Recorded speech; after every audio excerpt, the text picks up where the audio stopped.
ಇವರ ಮುಖ್ಯ ಗುಣ. ಇವರೊಬ್ಬ ಮಾನಧನ. ಇವರು ಸತ್ಯವನ್ನು ಕಂಡಿದ್ದಾರೆ, ಅನುಸರಿಸಿದ್ದಾರೆ, ಆರಾಧಿಸಿದ್ದಾರೆ. ಶ್ರೀ ಸೂಲಿಬೆಲೆ ಮಿಥುನ್ ಚಕ್ರವರ್ತಿ. ಜನನೀಂ ಶಾರದಾಂ ದೇವೀಂ ರಾಮಕೃಷ್ಣಂ ಜಗದ್ಗುರುಂ ಪಾದಪದ್ಮೇ ತಯೋ ಶ್ರಿತ್ವ ಪ್ರಣಮಾಮಿ ಮುಹುರ್ಮುಹುಃ. ರತ್ನಾಕರ ಧೌತಪದಾಂ ಹಿಮಾಲಯ ಕಿರೀಟಿನೀಂ ಬ್ರಹ್ಮರಾಜರ್ಷಿ ರತ್ನಾಢ್ಯಾಂ ವಂದೇ ಭಾರತ ಮಾತರಂ. ಆದರಣೀಯ ಭೀಮಸೇನಾಚಾರ್ಯ ಮಳಗಿಯವರು ಮತ್ತು ವೇದಿಕೆ ಮೇಲಿರುವ ಎಲ್ಲ ಆದರಣೀಯ ಗಣ್ಯರಿಗೆ ನನ್ನ ಶ್ರದ್ಧಾಪೂರ್ವಕ ನಮನಗಳು. ಆಗಮಿಸಿರುವಂಥ ಎಲ್ಲ ಹಿರಿಯರಿಗೆ ಮತ್ತು ನನ್ನ ನೆಚ್ಚಿನ ತರುಣ ಮಿತ್ರರಿಗೆ ಪ್ರೀತಿಪೂರ್ವಕವಾದ ನಮಸ್ಕಾರಗಳು. ಸಂತೋಷದ ಸಂಗತಿ, ಭಗವದ್ಗೀತೆಯ ಕುರಿತಂಥ ಒಂದು ಪುಸ್ತಕ ಅರ್ಥವನ್ನು ಅರಿತುಕೊಳ್ಳುವ ನಿಟ್ಟಿನಲ್ಲಿ ಮಾರ್ಗದರ್ಶನವಾಗಬಲ್ಲಂಥ ಕೃತಿಯೊಂದು ಲೋಕಾರ್ಪಣೆಯಾಗ್ತಿರೋದು ಬಹಳ ಸಂತೋಷದ ಸಂಗತಿ. ಅದೇ ಹೊತ್ತಲ್ಲಿ ವಿಷ್ಣು ಸಹಸ್ರನಾಮದ ಕುರಿತಂತೆ ಅದರ ಅರ್ಥವನ್ನು ಭಾಳ ಚೆನ್ನಾಗಿ ಹೇಳಿದರು ಶಾನ್ಭಗರು.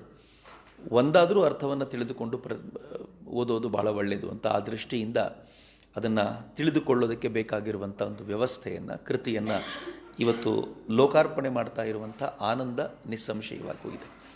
ಅದಕ್ಕೆ ಪೂರ್ವಭಾವಿಯಾಗಿ ಬಹುಶಃ ಪೀಠಿಕೆನೋ ಎಂಬಂತೆ ನಿನ್ನೆ ಬಹುಶಃ ಸರ್ಕಾರ ಹೇಳಿದೆ ಅಂತ ಅನಿಸುತ್ತೆ, ಶಾಲೆಗಳಲ್ಲಿ ಇನ್ನು ಮುಂದೆ ಭಗವದ್ಗೀತೆಯನ್ನು ಪಠ್ಯ ಮಾಡಬೇಕು ಅಂತ ಕರ್ನಾಟಕ ಸರ್ಕಾರ ಚಿಂತನೆ ಮಾಡ್ತಿದೆ. ಒಳ್ಳೆಯ ಬೆಳವಣಿಗೆ. ಆದರೆ ನನಗೆ ಪಠ್ಯ ಮಾಡೋದ್ರೊಂದಿಗೆ ಒಂದು ಬೇಸರ ಏನಿದೆ ಅಂತಂದರೆ, ಯಾವುದನ್ನಾದರೂ ಹಾಳು ಮಾಡಬೇಕು ಅಂದರೆ ಪಠ್ಯ ಮಾಡಬೇಕು ಅಂತ ನಾನು ಯಾವಾಗಲೂ ಭಾವಿಸ್ತೀನಿ. ನಿಮಗೆ ಮಹಾತ್ಮ ಗಾಂಧೀಜಿಯವರ ಮೇಲೆ ಆಕ್ರೋಶ ಬರಬೇಕಾ, ಪಠ್ಯಪುಸ್ತಕದಲ್ಲಿ ಸೇರಿಸಿ ಅವರನ್ನು. ಯಾಕೆಂದರೆ ಮಕ್ಕಳಿಗೆ ಅವೆಲ್ಲವೂ ಎಕ್ಸಾಮಿನೇಷನ್ ಪಾಯಿಂಟ್ ಆಫ್ ವ್ಯೂ ಇಂದ ನೋಡೋದ್ರಿಂದ ಪ್ರಶ್ನೆಗೆ ಉತ್ತರ ಬರಲಿಲ್ಲ ಅಂತಂದರೆ ಅವ್ರಿಗೆ ತಮ್ಮ ಮೇಲೆ ಬೇಸರ ಆಗಲ್ಲ, ಮಹಾತ್ಮ ಗಾಂಧೀಜಿಯವ್ರ ಮೇಲೇ ಬೇಸರ ಆಗುತ್ತೆ. ಇದು ಭಾಳ ದೊಡ್ಡ ಪ್ರಾಬ್ಲಮ್ ಇದೆ. ಹೀಗಾಗಿ ಪಠ್ಯ ಮಾಡುವಾಗ ಭಾಳ ಸಂಕಟ ಏನು ಅಂತಂದರೆ, ಈ ದೇಶದ್ದು ಪಠ್ಯ ಮಾಡೋದು ಸರಿ, ಆದರೆ ಅದನ್ನು ಹೇಳಿಕೊಡುವವರಿಗೆ ಬೇಕಾಗಿರುವಂಥ ಟ್ರೈನಿಂಗ್ ಕೊಡಲಾಗಿದೆ ಅನ್ನೋದೊಂದು ದೊಡ್ಡ ಪ್ರಶ್ನೆ ಇದೆ. ಅದನ್ನು ಹೇಳುವಾಗ ಬೇಕಾಗಿರುವಂಥ ಶ್ರದ್ಧೆ, ಅದನ್ನು ಅರಿತುಕೊಳ್ಳಲಿಕ್ಕೆ ಬೇಕಾಗಿರುವಂಥ ಭಾವನೆಗಳು ಅವೆಲ್ಲವೂ ಸರಿಯಾದ ಸ್ವರೂಪದಲ್ಲಿ ಇಲ್ಲದೆ ಹೋದರೆ ಆ ಪಠ್ಯ ಕೂಡ ಏನು ಒಳ್ಳೇದು ಮಾಡ್ಬೋದು ಅದಕ್ಕಿಂತ ಹೆಚ್ಚು ಹಾಳು ಮಾಡುತ್ತೆ ಅಂತ ನಾನು ಭಾವಿಸ್ತೀನಿ. ಹೀಗಾಗಿ ನಮ್ಮ ಮುಂದೆ ದೊಡ್ಡ ಜವಾಬ್ದಾರಿ ಇದೆ. ಇದನ್ನು ಅರ್ಥವತ್ತಾಗಿ ಸರಿಯಾಗಿ ಸಮಾಜಕ್ಕೆ ಮುಟ್ಟಿಸಬೇಕಾದಂಥ ಜವಾಬ್ದಾರಿ ನಮ್ಮೆಲ್ಲರ ಮೇಲೂ ಇದೆ ಅಂತ. ಅವರ ತಪ್ಪಲ್ಲ, ಯಾರದ್ದೋ ತಪ್ಪಲ್ಲ. ಯಾರಿಗೆ ಹೇಳುವ ಅಧಿಕಾರ ಇದೆಯೋ, ಭಗವಂತನೇ ಅಧಿಕಾರವನ್ನು ಕೊಟ್ಟು ನೀನು ಈ ಕೆಲಸ ಮಾಡಬೇಕು ಅಂತ ಹೇಳಿದ್ದಾನೋ, ಅವನು ಆ ಕೆಲಸವನ್ನು ಸಂಪೂರ್ಣವಾಗಿ ಮಾಡಲಿಲ್ಲ ಅಂತಂದರೆ ಹೊಣೆಗಾರಿಕೆಯಿಂದ ತಪ್ಪಿಸಿಕೊಂಡಿದ್ದಾನೆ ಅಂತ ಅರ್ಥ. ಹೀಗಾಗಿ ನಮ್ಮೆಲ್ಲರ ಜವಾಬ್ದಾರಿ ಜಾಸ್ತಿ ಆಗತ್ತೆ. ಅದನ್ನು ನಾವು ಅರಿತುಕೊಳ್ಬೇಕು ಅಂತ ನಾನು ಭಾವಿಸ್ಕೊಳ್ತಾ, ತುಂಬ ಜನ ತರುಣರಿದ್ದೀರಿ ಮತ್ತು ಆಚಾರ್ಯರು ನನ್ನ ಕೇಳಿದರು, ಯುವಕರಿಗೆ ಭಗವದ್ಗೀತೆ ಅನ್ನೋ ವಿಚಾರವಾಗಿ ಸ್ವಲ್ಪ ಹೊತ್ತು ಮಾತನಾಡ್ಬೋದಾ ಅಂತ. ಖಂಡಿತವಾಗಿಯೂ ಭಗವದ್ಗೀತೆ ಬೇಕಾಗೋದೇ ಯುವಕರಿಗೆ. ಅರ್ಜುನ ಭಗವದ್ಗೀತೆಯನ್ನು ಕೇಳುವಾಗ ಮುದುಕ ಆಗಿರಲಿಲ್ಲ ಅಂತ. ಹೀಗಾಗಿ ಇದು ಅರ್ಜುನನಿಗೆ ಹೇಳಿದ್ದು ಅಂತಾದರೆ ಅದು ಅರ್ಜುನನ ಸ್ಥಾನದಲ್ಲಿ ನಾವುಗಳು ಇದ್ದೀವಿ. ಆದ್ದರಿಂದ ನಮಗೆ ಭಗವದ್ಗೀತೆ ಉಳಿದವರು ಎಲ್ರಿಗಿಂತಲೂ ಹೆಚ್ಚು ಬೇಕು ಅಂತ. ದೌರ್ಭಾಗ್ಯದ ಸಂಗತಿ ಭಾರತದಲ್ಲಿ ಏನಾಗಿದೆ ಅಂತಂದರೆ, ಈ ಥರದ ಶಾಸ್ತ್ರ ವಿಚಾರಗಳೆಲ್ಲ, ಈ ಥರದ ಬದುಕಿಗೆ ಬೇಕಾಗಿರುವ ವಿಚಾರಗಳೆಲ್ಲ ಬದುಕು ಮುಗಿದ ಮೇಲೆ ಅಂತ. ಈಗ ಬದುಕಿಗೆ ತಕ್ಷಣಕ್ಕೆ ಏನು ಬೇಕು, ಸ್ಕೂಲಿಗೆ ಹೋಗುವಂಥ, ಕಾಲೇಜಿಗೆ ಹೋಗುವ ವಿದ್ಯಾರ್ಥಿಗಳಿಗೆ, ಅದು ಯಾರ ಮನೆಯಲ್ಲಿ ಶ್ರದ್ಧೆಯಿಂದ ಭಗವದ್ಗೀತೆಯನ್ನು ಪಠನ ಮಾಡ್ತಾರೋ ಅವರು ಕೂಡ ಶಾಲೆಗೆ ಹೋಗೋ ಮಕ್ಕಳಿಗೆ ಹೇಳೋದು, ಜಾಬ್ ಸಿಗೋದೇನಾದರೂ ಕಲ್ತ್ಕೋ ಫಸ್ಟು. ನಾನು ಇತ್ತೀಚೆಗೆ ಒಂದು ಪಿಕ್ಚರ್ ಬಂದಿತ್ತು, ಭಾಳ ಚೆನ್ನಾಗಿತ್ತು. ಒಬ್ಬ ಕಷ್ಟಪಟ್ಟು ಗುಡ್ಡವನ್ನು ಏರ್ತಿರ್ತಾನೆ, ಅವನಿಗೆ ಸಣ್ಣದು ಗುಡ್ಡದ ತುದಿ ಕಾಣ್ತಿರುತ್ತೆ, ಕಷ್ಟಪಟ್ಟು ಏರ್ತಾನೆ. ಅದು ಅವನಿಗೆ ಜೀವನದಲ್ಲಿ ಎಜುಕೇಷನ್ ಅನ್ನೋದು ಆ ಪಾಯಿಂಟು. ಅವನ ಜೀವನದ ಗುರಿ ಅದೇ, ನಾನು ಆ ಎಜುಕೇಷನ್ ಅನ್ನೋ ಪಾಯಿಂಟನ್ನು ಮುಟ್ಟಬೇಕು ಅಂತ ಕಷ್ಟಪಟ್ಟು ಏರಿದ ಮೇಲೆ ಆಮೇಲೆ ಮುಂದೆ ನೋಡ್ತಾನೆ, ಈ ಪಾಯಿಂಟ್ ಭಾಳ ಚಿಕ್ಕದ್ದು, ಬದುಕು ಅನ್ನೋದ್ರ ಬೆಟ್ಟದ ಗುರಿ ತುಂಬ ಎತ್ತರದಲ್ಲಿದೆ ಅಂತ. ಯಾವ ಎತ್ತರದ ಗುರಿಯನ್ನು ಮುಟ್ಟಲಿಕ್ಕೆ ನಮಗೆ ಬದುಕಿನಲ್ಲಿ ಬೇಸಾಗಿ ಸಹಕಾರಿಯಾಗಿ ನಿಲ್ಲಬಲ್ಲಂಥ ಗ್ರಂಥಗಳಿವೆಯೋ ಅದರ ಬಗ್ಗೆ ನಮ್ಮ ಮಕ್ಕಳಿಗೆ ಯಾವತ್ತೂ ಪರಿಚಯವೇ ಆಗಲ್ಲ. ಆದರೆ ಯಾವುದು ಚಿಕ್ಕ ಗುಡ್ಡದ ತುದಿಯನ್ನು ಮುಟ್ಟಲಿಕ್ಕೆ ಬೇಕೋ ಅಂಥವುಗಳ ಬಗ್ಗೆ ಹೆಚ್ಚು ಪರಿಚಯ ಮಾಡಿಕೊಡ್ತೀವಿ. ಯಾವುದು ದೊಡ್ಡ ಗುಡ್ಡದ ತುದಿಯನ್ನು ಮುಟ್ಟಲಿಕ್ಕೆ ನಮಗೊಂದು ಶಕ್ತಿಯನ್ನು ತುಂಬಬಲ್ಲದೋ ಅಂಥರದ ಬಗ್ಗೆ ಯಾವತ್ತೂ ಚರ್ಚೆಯೇ ಆಗೋದಿಲ್ಲ. ಕೃಷ್ಣ ಅರ್ಜುನನಿಗೆ ಬೋಧಿಸಿದ್ದು ಅದು ಬರೀ ಕೃಷ್ಣನಿಗೆ ಮಾತ್ರ ಅಲ್ಲ, ಅಥವಾ ಅಲ್ಲಿ ನಡೀತಾ ಇರುವಂಥ ಕುರುಕ್ಷೇತ್ರದ ಯುದ್ಧಕ್ಕಷ್ಟೇ ಸೀಮಿತವಾದ್ದಲ್ಲ. ಕೃಷ್ಣ ಅರ್ಜುನನಿಗೆ ಬೋಧಿಸಿದ್ದು ಅವನನ್ನು ನೆಪವಾಗಿರಿಸಿಕೊಂಡು ಮುಂದೆ ಬರಲಿಕ್ಕಿರುವಂಥ ಜನಾಂಗಗಳಿಗೆ ಬೇಕಾಗಿರುವಂಥ ಅತ್ಯದ್ಭುತವಾದ ಚಿಂತನೆಯನ್ನು. ಹಂಗಂತ ನಾವು ಕೇಳ್ಕೊಂಡೇ ಬಂದಿದ್ದೀವಿ. ನಾನು ಹೇಳ್ತಿರೋದೇನು ಹೊಸ್ತಲ್ಲ. ಭಗವದ್ಗೀತೆಯ ಕುರಿತಂತೆ ಮಾತನಾಡೋರೆಲ್ಲ ಶುರು ಮಾಡೋದೇ ಹೀಗೆ. ಆದರೆ ಅರ್ಜುನ ಶುರು ಮಾಡಿದ್ದು ಹೇಗೆ ಗೊತ್ತೇನು? ಅರ್ಜುನ ಶುರು ಮಾಡಿದ್ದು ಇವತ್ತಿನ ದೃಷ್ಟಿಯಲ್ಲಿ ಯಾವುದು ಅತ್ಯಂತ ಶ್ರೇಷ್ಠ ಮೌಲ್ಯ ಅಂತ ನಾವು ಅಂದ್ಕೊಂಡಿದ್ದೀವೋ ಆ ಮೌಲ್ಯದಿಂದನೇ ಶುರು ಮಾಡೋದು. ಎಲ್ಲ ತರುಣರು ಸ್ವಲ್ಪ ಯೋಚನೆ ಮಾಡಿ. ಯುದ್ಧ ನಡಿಬೇಕು, ಎದುರುಗಡೆ ತನಗೆ ಪಾಠ ಮಾಡಿದವರು, ತನಗೆ ಊಟ ಮಾಡಿಸಿದವರು, ಆಟ ಆಡಿಸಿದವರು ಎಲ್ಲರೂ ನಿಂತ್ಕೊಂಡಿದ್ದಾರೆ. ಅವರೊಂದಿಗೆ ಯುದ್ಧ ಮಾಡಿ ಅವರನ್ನು ಕೊಂದು ಈ ಧರೆಯನ್ನು ಭೋಗಿಸಬೇಕು. ಅರ್ಜುನ ಹೇಳ್ತಾನೆ, ನಂಗೆ ಬೇಕಾಗಿಲ್ಲ ಇದು. ನನಗೆ ಈ ಸಂದರ್ಭದಲ್ಲಿ ಒಂದು ವೈರಾಗ್ಯ ಬಂದಿದೆ, ನಂಗೆ ಬೇಕಾಗಿಲ್ಲ. ಈ ಥರ ಇವರನ್ನು ಕೊಂದು ನನಗೆ ತುಂಬ ಬೇಕಾದ ಆತ್ಮೀಯರನ್ನು ಕೊಂದು ನಾನೊಂದು ಧರೆಯನ್ನು ಭೋಗಿಸಬೇಕಾಗಿರುವಂಥ ಆ ಥರದ ಪರಿಸ್ಥಿತಿ ನನಗೆ ನಿಸ್ಸಂಶಯವಾಗಿ ಬೇಕಾಗಿಲ್ಲ. ಹೀಗಾಗಿ ನಾನು ವೈರಾಗ್ಯದಿಂದ ಎಲ್ಲವನ್ನು ತ್ಯಾಗ ಮಾಡ್ತೀನಿ ಅಂತಂದ. ಕರೆಕ್ಟಾಗಿದೆಯಲ್ಲ? ಯಾರಲ್ಲ ಅಂತಂದು ಹೇಳುದು. ನಮಗೆ ಹೇಳ್ಕೊಟ್ಟಿದ್ದಾರೆ, ಗಲಾಟೆ ಮಾಡಬೇಡ ಯಾರ ಜೊತೆನೂ, ಕಿತ್ತಾಡಬೇಡ ಯಾರ ಜೊತೆನೂ, ನಿಮ್ಮವ್ರ ಜೊತೆ ಚೆನ್ನಾಗಿರು, ಎಲ್ಲವನ್ನೂ ಹೇಳ್ಕೊಟ್ಟಿದ್ದಾರೆ. ಎಲ್ಲ ಮೌಲ್ಯಗಳ ಪ್ರತಿಪಾದಕನಾಗಿ ಅರ್ಜುನ ನಿಂತಿರುವಾಗ ಕೃಷ್ಣ ಒಪ್ಕೋಬೇಕಿತ್ತು. ಆದರೆ ಕೃಷ್ಣ ಹೇಗೆ ಹೇಳ್ತಾನೆ ಗೊತ್ತಾ? ಅರ್ಜುನ ಈ ಮಾತುಗಳನ್ನು ಹೇಳಿದ ತಕ್ಷಣ ಕೃಷ್ಣ ಮೊದಲನೇ ಬಾರಿಗೆ ಅವನಿಗೆ ಸಮಾಧಾನ ಮಾಡಲಿಕ್ಕೆ ಕೂತ್ಕೊಳ್ಳಿಲ್ಲ. ಕೃಷ್ಣ ಹೇಳೋದು ಹೆಂಗಿದೆ ಗೊತ್ತಾ? ಕೃಷ್ಣನಂಥ ಅದ್ಭುತವಾಗಿರುವಂಥ ಲೀಡರ್ ಮತ್ತೊಬ್ಬ ಇಲ್ಲ ಅಂತ. ಬಹಳ ಹಿಂದೆ, ಬಹುಶಃ 10-12 ವರ್ಷಗಳ ಹಿಂದೆ, ಇಂಡಿಯನ್ ಇನ್ಸ್ಟಿಟ್ಯೂಟ್ ಆಫ್ ಮ್ಯಾನೇಜ್ಮೆಂಟ್ನ ಒಬ್ಬ ಪ್ರೊಫೆಸರ್ ಸಿಕ್ಕಿದ್ರು. Indian institute of management, local college ಬಗ್ಗೆ ನಾನು ಮಾತಾಡ್ತಿಲ್ಲ, ಲೋಕಲ್ ಕಾಲೇಜ್ ಕೆಳಗೆ ಅಂತ ಹೇಳ್ತಿಲ್ಲ, ಬಟ್ ನಮಗೆಲ್ಲರಿಗೂ ಆದರ್ಶಪ್ರಾಯವಾಗಿರುವಂಥ ಕೆಲವು ಸಂಸ್ಥೆಗಳಲ್ಲ, ಆ ಕಾರಣಕ್ಕೆ ಹೇಳ್ತಿದ್ದೀನಿ ಅಷ್ಟೇ. ಇಂಡಿಯನ್ ಇನ್ಸ್ಟಿಟ್ಯೂಟ್ ಆಫ್ ಮ್ಯಾನೇಜ್ಮೆಂಟ್ನ ಪ್ರೊಫೆಸರ್ ನನಗೆ ಹೇಳಿದರು, ಚಕ್ರವರ್ತಿಯವರೇ, ನಮ್ಮ ವಿದ್ಯಾರ್ಥಿಗಳು ಯಾರು ನನ್ನ ಹತ್ರ ಅಧ್ಯಯನಕ್ಕೆ ಬರ್ತಾರೋ ಬೆಳಗಿಂದ ಸಂಜೆವರೆಗೂ ಕ್ಲಾಸ್ ಆಗುತ್ತೆ, ಸಂಜೆ 5 ಗಂಟೆಯಿಂದ 6 ಗಂಟೆವರೆಗೂ ನಾವೆಲ್ಲರೂ ಕೂತ್ಕೊಂಡು ಭಗವದ್ಗೀತೆ ಓದ್ತೀವಿ ಅಂತ. I was shocked. Indian institute of ಮ್ಯಾನೇಜ್ಮೆಂಟ್ನ ಪ್ರೊಫೆಸರ್ ಭಗವದ್ಗೀತೆ ಯಾಕೆ ಓದ್ತಾರೆ ಅಂತ ನಾನು ಕೇಳಿದೆ. ಮಕ್ಕಳಿಗೆ ಏನು ಲಾಭ ಇದರಿಂದ ಅಂತ. ಅವರು ಹೇಳಿದರು, ಶ್ರೀಕೃಷ್ಣ ಹೇಳಿರುವಂಥ ಅಥವಾ ಕಲಿಸಿಕೊಟ್ಟಿರುವಂಥ ಮ್ಯಾನೇಜ್ಮೆಂಟೇರಿಯಲ್ ಪ್ರಿನ್ಸಿಪಲ್ಸನ್ನು ಅಲ್ಲಿಂದ ತೆಗೆದು ಅದನ್ನು ಬದುಕಿಗೆ ಅಳವಡಿಸ್ಕೊಳ್ತೀವಿ ಅಂತ.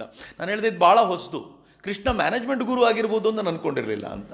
ಅವರು ಒಂದೊಂದೇ ಪದವನ್ನು ತೆಗೆದು ಎಕ್ಸ್ಪ್ಲೈನ್ ಮಾಡ್ಲಾಗ ಅನ್ನೋದು, ಹೌದಲ್ಲ, ಕೃಷ್ಣ ಎಂಥ ಮ್ಯಾನೇಜ್ಮೆಂಟೇರಿಯನ್ನು. ಅವರು ತುಂಬ ಶುದ್ಧವಾಗಿ ನನಗೆ ಹೇಳಿದ್ದೇನು ಅಂತಂದರೆ, ಅರ್ಜುನ ಅನ್ನೋದನ್ನು ಒಂದು ಕಂಪನಿ ಅಂತ ಭಾವಿಸೋದಾದರೆ ಅವ್ರ ಲ್ಯಾಂಗ್ವೇಜಲ್ಲಿ, ನಾನು ಎದುರಾಳಿಗಳೊಂದಿಗೆ ಯುದ್ಧ ಮಾಡುವುದಿಲ್ಲ ಅಂತ ಹೇಳಿದ ಕಂಪನಿ ಅದು. ನನಗೆ ಯಾವ ಲೆಕ್ಕಕ್ಕೂ ಕೂಡ ಇದನ್ನು ಗೆದ್ದು ನಾನು ಕಂಪನಿ ದೊಡ್ಡ ಲಿಸ್ಟಿಂಗಲ್ಲಿ ಹೋಗಬೇಕು ಅನ್ನೋ ಬಯಕೆ ನನಗಿಲ್ಲ ಅಂತ ಹೇಳಿದ ಕಂಪನಿ. ಎಲ್ಲ ಉತ್ಸಾಹವನ್ನು ಕಳೆದುಕೊಂಡಿರುವ ಕಂಪನಿಗೆ 18 ಅಧ್ಯಾಯಗಳಲ್ಲಿ ಅಥವಾ ಮುಂದಿನ 17 ಅಧ್ಯಾಯಗಳಲ್ಲಿ ಕೃಷ್ಣ ಎಂಥ ವಿಚಾರಗಳನ್ನು ಬೋಧಿಸ್ತಾನೆ ಅಂತಂದರೆ, ಕೊನೆಗೆ ಗಾಂಡೀವ ಬಿಸುಟ್ಟಿದ್ದ, ಯುದ್ಧವನ್ನೇ ಮರೆತಿದ್ದ ಆ ಕಂಪನಿ ಎದ್ದು ನಿಂತು ಎಲ್ಲರನ್ನೂ ಸೋಲಿಸಿ ತಾನು ನಂಬರ್ 1 ಕಂಪನಿಯಾಗಿ ಬೆಳೆದು ನಿಲ್ಲುತ್ತಲ್ಲ, ಏನಿರ್ಬೋದು ಪ್ರಿನ್ಸಿಪಲ್ಸ್ ಅಂತ ತೆಗಿತಿದ್ದೀವಿ ಅದರೊಳಗೆ ಅಂತ. ಎಕ್ಸಲೆಂಟ್, ಭಾಳ ಚೆನ್ನಾಗಿದೆ ಅಂತ. ಇದು ಅತ್ಯಂತ ಮೇಲ್ನೋಟಕ್ಕೆ ನಮಗೆ ತುಂಬ ಕೃಷ್ಣನಿಂದ ಪಡ್ಕೊಂಡಿದ್ದು ಭಾಳ ಕಡಿಮೆ ಅಂತ ಅನಿಸಿರ್ಬೋದು. ಆದರೆ ಇವತ್ತಿನ ಯುಗದ ವಿದ್ಯಾರ್ಥಿಗಳಿಗೂ ಕೂಡ ಬೇಕಾದ್ದನ್ನು ಕೊಡಬಲ್ಲ ನೋಡುವ ದೃಷ್ಟಿಕೋನ ನಮ್ಮೊಳಗಿದೆಯಾ ಅನ್ನೋದಷ್ಟೇ ಪ್ರಶ್ನೆ ಅಂತ. ಎಂಥ ಅದ್ಭುತವಾದ ಗುರು ಆತ ಅಂತಂದರೆ, ಅರ್ಜುನ ಬಂದು ನಿಂತ್ಕೊಂಡು ಅವನಿಗೆ ಹೇಳಿದ ತಕ್ಷಣ ಗೊತ್ತಾಯ್ತು ತಲೆ ಕೆಟ್ಟಿದೆ ಅರ್ಜುನನಿಗೆ ಅಂತ. ಅರ್ಜುನನಿಗೆ ವೈರಾಗ್ಯ ಬರಬೇಕಾಗಿದ್ದು ಯುದ್ಧ ಭೂಮಿಯಲ್ಲ. ಅರ್ಜುನನಿಗೆ ವೈರಾಗ್ಯ ಬರಬೇಕಾಗಿದ್ದು ಕಾಡಿನಲ್ಲಿ ಹೋದಾಗಲೇ. ವಾಪಸ್ ಯಾಕೆ ಬಂದಿದ್ದು? ವೈರಾಗ್ಯ ತಾನೆ, ಅಲ್ಲೇ ಇರು. 5 ಗ್ರಾಮಗಳನ್ನು ಕೊಡ್ತೀವಿ ಅಂತ ಹೇಳಿದಾಗ ತಗೊಂಡು ಬಾಯಿ ಮುಚ್ಕೊಂಡಿರ್ಬೇಕಿತ್ತಲ್ಲ. ಆಯಿತು, 5 ಗ್ರಾಮಗಳನ್ನು ಇಟ್ಕೊಂಡು ಸುಮ್ಮನಾದರೂ ಇದ್ದೀರಿ, ಕೊನೆಗೆ ಯುದ್ಧಕ್ಕೆ ಆಗಲೇ ಹೋಗಬೇಕು ಅಂತ ನಿಶ್ಚಯ ಮಾಡಿದಾಗ ಆಗ್ಲಾದರೂ ಯುದ್ಧಕ್ಕೆ ಯಾಕೆ ಸಿದ್ಧನಾದ? ಆಗ ಗೊತ್ತಿರಲಿಲ್ವ ಇದ್ದವರೆಲ್ಲ ಇವರು ನಮ್ಮವರು ಅಂತ? ಯುದ್ಧ ಭೂಮಿಯವರೆಗೂ ಬಂದು ಧರ್ಮ ಸ್ಥಾಪನೆಗೆ ಬೇಕಾಗಿರುವ ಎಲ್ಲ ತಯಾರಿಯನ್ನು ಮಾಡ್ಕೊಂಡು ಬಂದು ಈಗ ಹೇಳ್ತಿದ್ದಾನೆ ಅಂತಂದರೆ ಇದು ವೈರಾಗ್ಯ ಅಲ್ಲ, ಇದು ಬೇರೆನೋ ಇದೆ ಅಂತ. ಹಂಗೆ ಬೇರೆನೋ ಇದೆ ಅಂತ ಗೊತ್ತಾದ ತಕ್ಷಣ ಕೃಷ್ಣ ಅವನಿಗೆ ಪುಸಲಾಯಿಸಲಿಲ್ಲ, ಫ್ರೀ ಬೀಸ್ ಕೊಡಲಿಲ್ಲ. ನೋಡು, ನೀನು ಗೆದ್ದರೆ ಇದು ಕೊಡ್ತೀನಿ, ನೀನು ಗೆದ್ದರೆ ಅದು ಕೊಡ್ತೀನಿ ಹೇಳ್ಬೋದಿತ್ತು ಅಂತ ಕೃಷ್ಣ ಏನು ಹೇಳ್ತಾನೆ ಗೊತ್ತಾ? ಆಚಾರ್ಯರು ಹೇಳಿದ್ರಲ್ಲ, ಕ್ಲೈಬ್ಯಮ್ಮ ಸ್ಮಗಮಃ ಪಾರ್ಥ ನೈತತ್ವಯುಪಪದ್ಯತೆ ಕ್ಷುದ್ರಂ ಹೃದಯ ದೌರ್ಬಲ್ಯಂ ತ್ಯಕ್ತೋತ್ತಿಟ್ಟ ಪರಂತಪ. ಏ ಅರ್ಜುನ, ಷಂಡ ಆಗಿದ್ಯಾ ನೀನು. ಕ್ಲೈಬ್ಯತನ, ಈ ಕ್ಲೈಬ್ಯತನ ನಿನ್ನೊಳಗೆ ಬಂದಿದೆಯಲ್ಲ, ನಿನಗೆ ಸೂಟ್ ಆಗುವಂಥದ್ದಲ್ಲ ಇದು. ಹೇಳು ಮೇಲೆ ಸಿದ್ಧನಾಗು ಯುದ್ಧಕ್ಕೆ. ಕೃಷ್ಣ ಬೈಯೋದು, ಅರ್ಜುನನಿಗೆ ಗಾಬರಿ ಆಯಿತು, ಏನು ಹಿಂಗೆ ಬೈದ್ಬಿಟ್ನಲ್ಲ ಅಂತ. ಅಂದ್ಕೊಂಡಿರಲಿಲ್ಲ ಅವನು. ಕೃಷ್ಣ ಹೊಗಳ್ಬೋದು ಅಂದ್ಕೊಂಡಿದ್ದೇನೋ ಮೋಸ್ಟ್ಲಿ ಅವನು. ಯಾವಾಗ ಕೃಷ್ಣ ಬೈದ್ನೋ ಒಂದ್ಸಲ ಜಾಡ್ಯ ಕಳೆದಂತಾಯಿತು. ಈ ಮೋಹದ ಪರದೆ ಹೇಗಿರುತ್ತೆ ಅಂತಂದರೆ ಅದು ಅರ್ಜುನನಿಗೆ ಮಾತ್ರ ಅಲ್ಲ. ಮಿತ್ರ ನೆನ್ಪಿಟ್ಕೊಳ್ಳಿ, ಅರ್ಜುನ ದಡ್ಡ ಅಲ್ಲ, ಅರ್ಜುನ ಮೂರ್ಖ ಅಲ್ಲ, ಅರ್ಜುನ ವೀಕ್ ಮೈಂಡೆಡ್ ಅಲ್ಲ. ಅರ್ಜುನ ಎಂಥ ಸಾಧಕ ಅಂತಂದರೆ ಅವನು ಮದುವೆ ಆದ ನಂತರ ದ್ರೌಪದಿ ಹೇಳ್ತಾಳಲ್ಲ, ಅರ್ಜುನನ ಮೇಲೆ ಪ್ರೀತಿ ಜಾಸ್ತಿ ಅವಳಿಗೆ, ಗೆದ್ದವನು ಅರ್ಜುನ, ಒಂದು ಮುಷ್ಟಿ ಪ್ರೀತಿ ಜಾಸ್ತಿ. ಆದರೆ ಅರ್ಜುನ ಈ ಕಡೆ ತಿರುಗಿಯೂ ನೋಡಲ್ಲ. ಅವನಿಗೆ ತನ್ನ ಗುರಿಯ ಕಡೆಗೆ ಯಾವ ಥರದ ಲಕ್ಷ್ಯವನ್ನು ಹೇಗಿಟ್ಟಿದ್ದಾನೆ ಅಂತಂದರೆ ಹಗಲು ರಾತ್ರಿ ತಾನು ಕಲ್ತಿದ್ದನ್ನು ಅಭ್ಯಾಸ ಮಾಡ್ತಾನೆ. ಆ ಪರಿಯ ತನ್ನ ಮನಸ್ಸಿನ ಮೇಲೆ ಸಾಮರ್ಥ್ಯ ಹಿಡಿತವನ್ನು ಇಟ್ಕೊಂಡಿದ್ದಂಥ ಅರ್ಜುನ ಹಿಂಗಾಗಿದ್ದಾನೆ. ನಾವು ಅರ್ಜುನನಿಗೆ ಕಂಪೇರ್ ಮಾಡಿದ್ರೆ ತುಂಬ ಹಿಂದೆ. ಅರ್ಜುನನಿಗೆ ಹೋಲಿಸಿಕೊಳ್ಳುವಂತೆಯೂ ಇಲ್ಲ ನಾವು. ಅಂಥ ಅರ್ಜುನ ಈ ಪ್ರಶ್ನೆ ಕೇಳಿದಾಗ ಕೃಷ್ಣ ಅವನಿಗೆ ಕೊಡುವಂಥ ಉತ್ತರ ಇದು. ಯಾವಾಗ ಕೃಷ್ಣ ಹೀಗೆ ಉತ್ತರ ಕೊಟ್ಟನೋ ಆಗ ಒಂದು ಹಂತದಲ್ಲಿ ಜಾಡ್ಯ ಕಳೆದಂತಾಯಿತು ಒಂದು ಸ್ವಲ್ಪ ಮಟ್ಟಿಗೆ. ಈ ಜಾಡ್ಯ ನಮಗೂ ಇರುತ್ತೆ.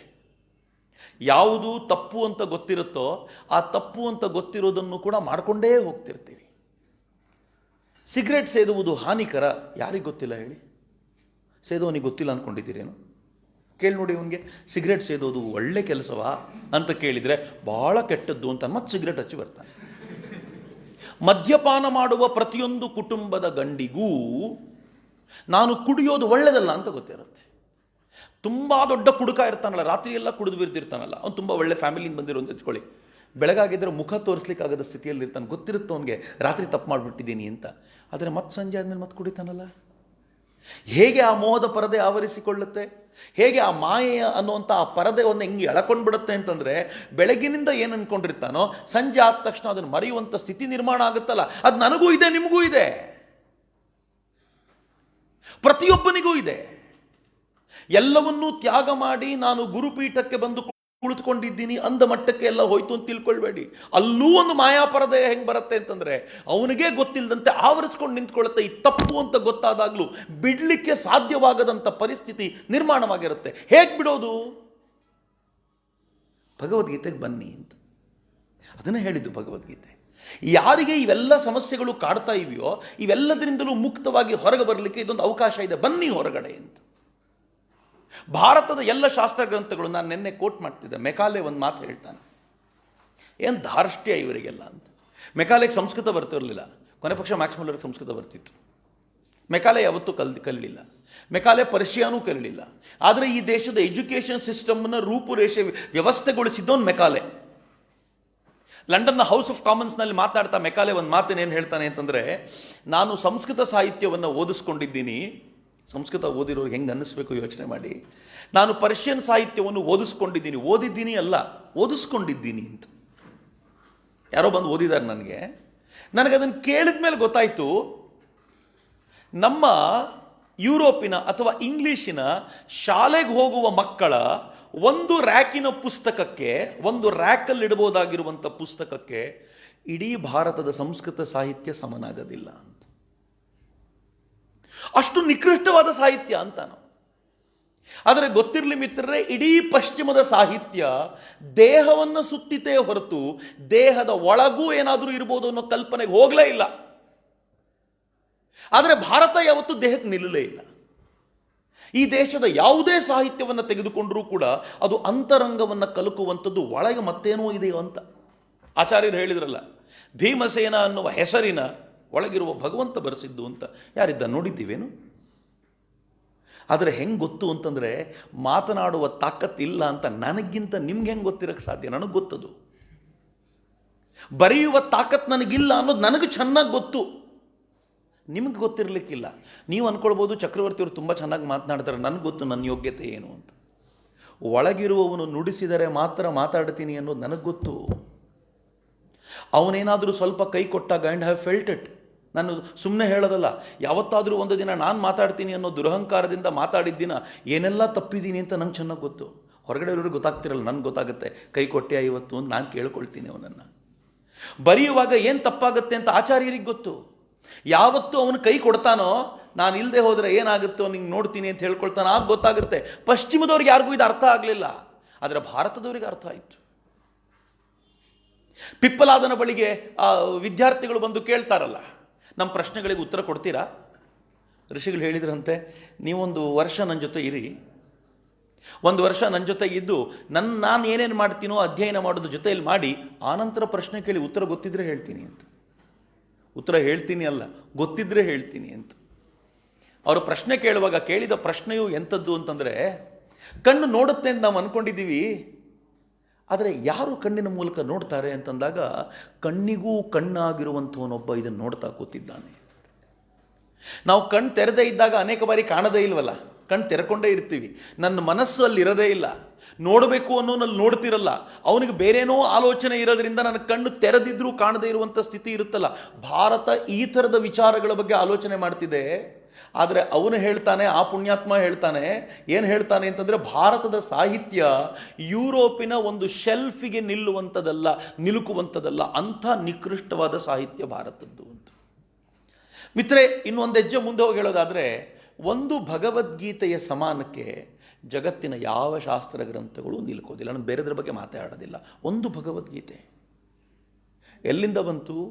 ಶ್ರೀಕೃಷ್ಣ ಅವನು ದನಗಾಹಿಯಾಗಿ, ಗೋಪಾಲಕನಾಗಿ ಉಪನಿಷತ್ ಅನ್ನುವಂಥ ಗೋವನ್ನು ಕರೆದಾಗ ಸಿಕ್ಕಿದ್ದು ಭಗವದ್ಗೀತೆ ಅಂತ ಹೇಳ್ತಾರೆ. ಯಾವುದನ್ನು ನಾವು ಅರ್ಥೈಸ್ಕೊಳ್ಳಿಕ್ಕೆ ತುಂಬ ಕಷ್ಟಪಡ್ತೀವೋ ಅವೆಲ್ಲವೂ ಕೂಡ ನಮಗೆ ಅರ್ಥವಾಗುವ ರೀತಿಯಲ್ಲಿ ಬಂದಂತೂ ಭಗವದ್ಗೀತೆ ಅನ್ನುವಂಥ ಕೃತಿ. ಎಷ್ಟು ಸುಂದರವಾಗಿ ಕೃಷ್ಣ ಹೇಳ್ತಾನೆ, ಈ ಮೋಹದ ಪರದೆ, ಈ ಮಾಯೆ ನಮ್ಮನ್ನು ಹೆಂಗೆ ಆವರಿಸಿಕೊಂಡಿದೆ, ಇದು ನಮ್ಮನ್ನು ಕೊನೆಯದಾಗಿ ನಾಶ ಮಾಡೋದಕ್ಕೆ ಇರುವಂಥದ್ದು. ಈ ನಾಶದಿಂದ ಪಾರಾಗೋದು ಹೇಗೆ? ಅವನು ಎರಡೆರಡು ಶ್ಲೋಕದಲ್ಲಿ ಹೇಳ್ತಾನೆ, ಸಂಗಾತ್ ಸಂಜಾಯತೆ ಕಾಮಃ, ಕಾಮಾತ್ ಕ್ರೋಧೋ ವಿಜಾಯತೆ, ಕ್ರೋಧಾತ್ ಭವತಿ ಸಮ್ಮೋಹಃ, ಸಮ್ಮೋಹಾತ್ ಸ್ಮೃತಿ ವಿಭ್ರಮಃ, ಸ್ಮೃತಿ ಭ್ರಂಶಾತ್ ಬುದ್ಧಿನಾಶಃ, ಬುದ್ಧಿನಾಶಾತ್ ಪ್ರಣಶ್ಯತಿ. ಎರಡೇ ಶ್ಲೋಕ. ನಮ್ಮ ಬದುಕಿಗೆ ಈ ಎರಡು ಶ್ಲೋಕ ಅರ್ಥವಾದರೆ, ಪ್ರಾಮಾಣಿಕವಾಗಿ ಹೇಳ್ತೀನಿ, ನೀನು ಭಗವದ್ಗೀತೆ ಓದೋದು ಬೇಕಾಗಿಲ್ಲ ಅಂತ. ಈ ಎರಡು ಶ್ಲೋಕವನ್ನು ಅರ್ಥ ಮಾಡ್ಕೊಂಡು ಅಳವಡಿಸಿಕೊಂಡ್ರೆ, ಸಂಗಾತ್ ಸಂಜಾಯತೆ ಕಾಮಃ, ನಾನು ಸ್ವಲ್ಪ ಎಕ್ಸ್ಪ್ಲೈನ್ ಮಾಡ್ತೀನಿ. ಸಂಘದಿಂದ ಕಾಮನೆಗಳು ಉಂಟಾಗ್ತವೆ. ಯಾವ ಸಂಘದಿಂದ? ಪ್ರಪಂಚದ ವಸ್ತುಗಳೊಂದಿಗೆ ಇಂದ್ರಿಯಗಳ ಸಂಯೋಗ ಆಗುತ್ತಲ್ಲ, ಸಂಯೋಗ ಆಗಿದ ತಕ್ಷಣ ಬೇಕು ಅಂತ ಅನಿಸ್ಲಿಕ್ಕೆ ಶುರುವಾಗ್ಬಿಡುತ್ತೆ. ಜಗತ್ತಿನಲ್ಲಿ ಎಷ್ಟೋ ವಸ್ತುಗಳು ನಾವು ನೋಡದೇ ಇದ್ದೀವಲ್ಲ, ಅದು ಯಾವತ್ತೂ ಬೇಕು ಅನ್ನಿಸ್ಲೇ ಇಲ್ಲ.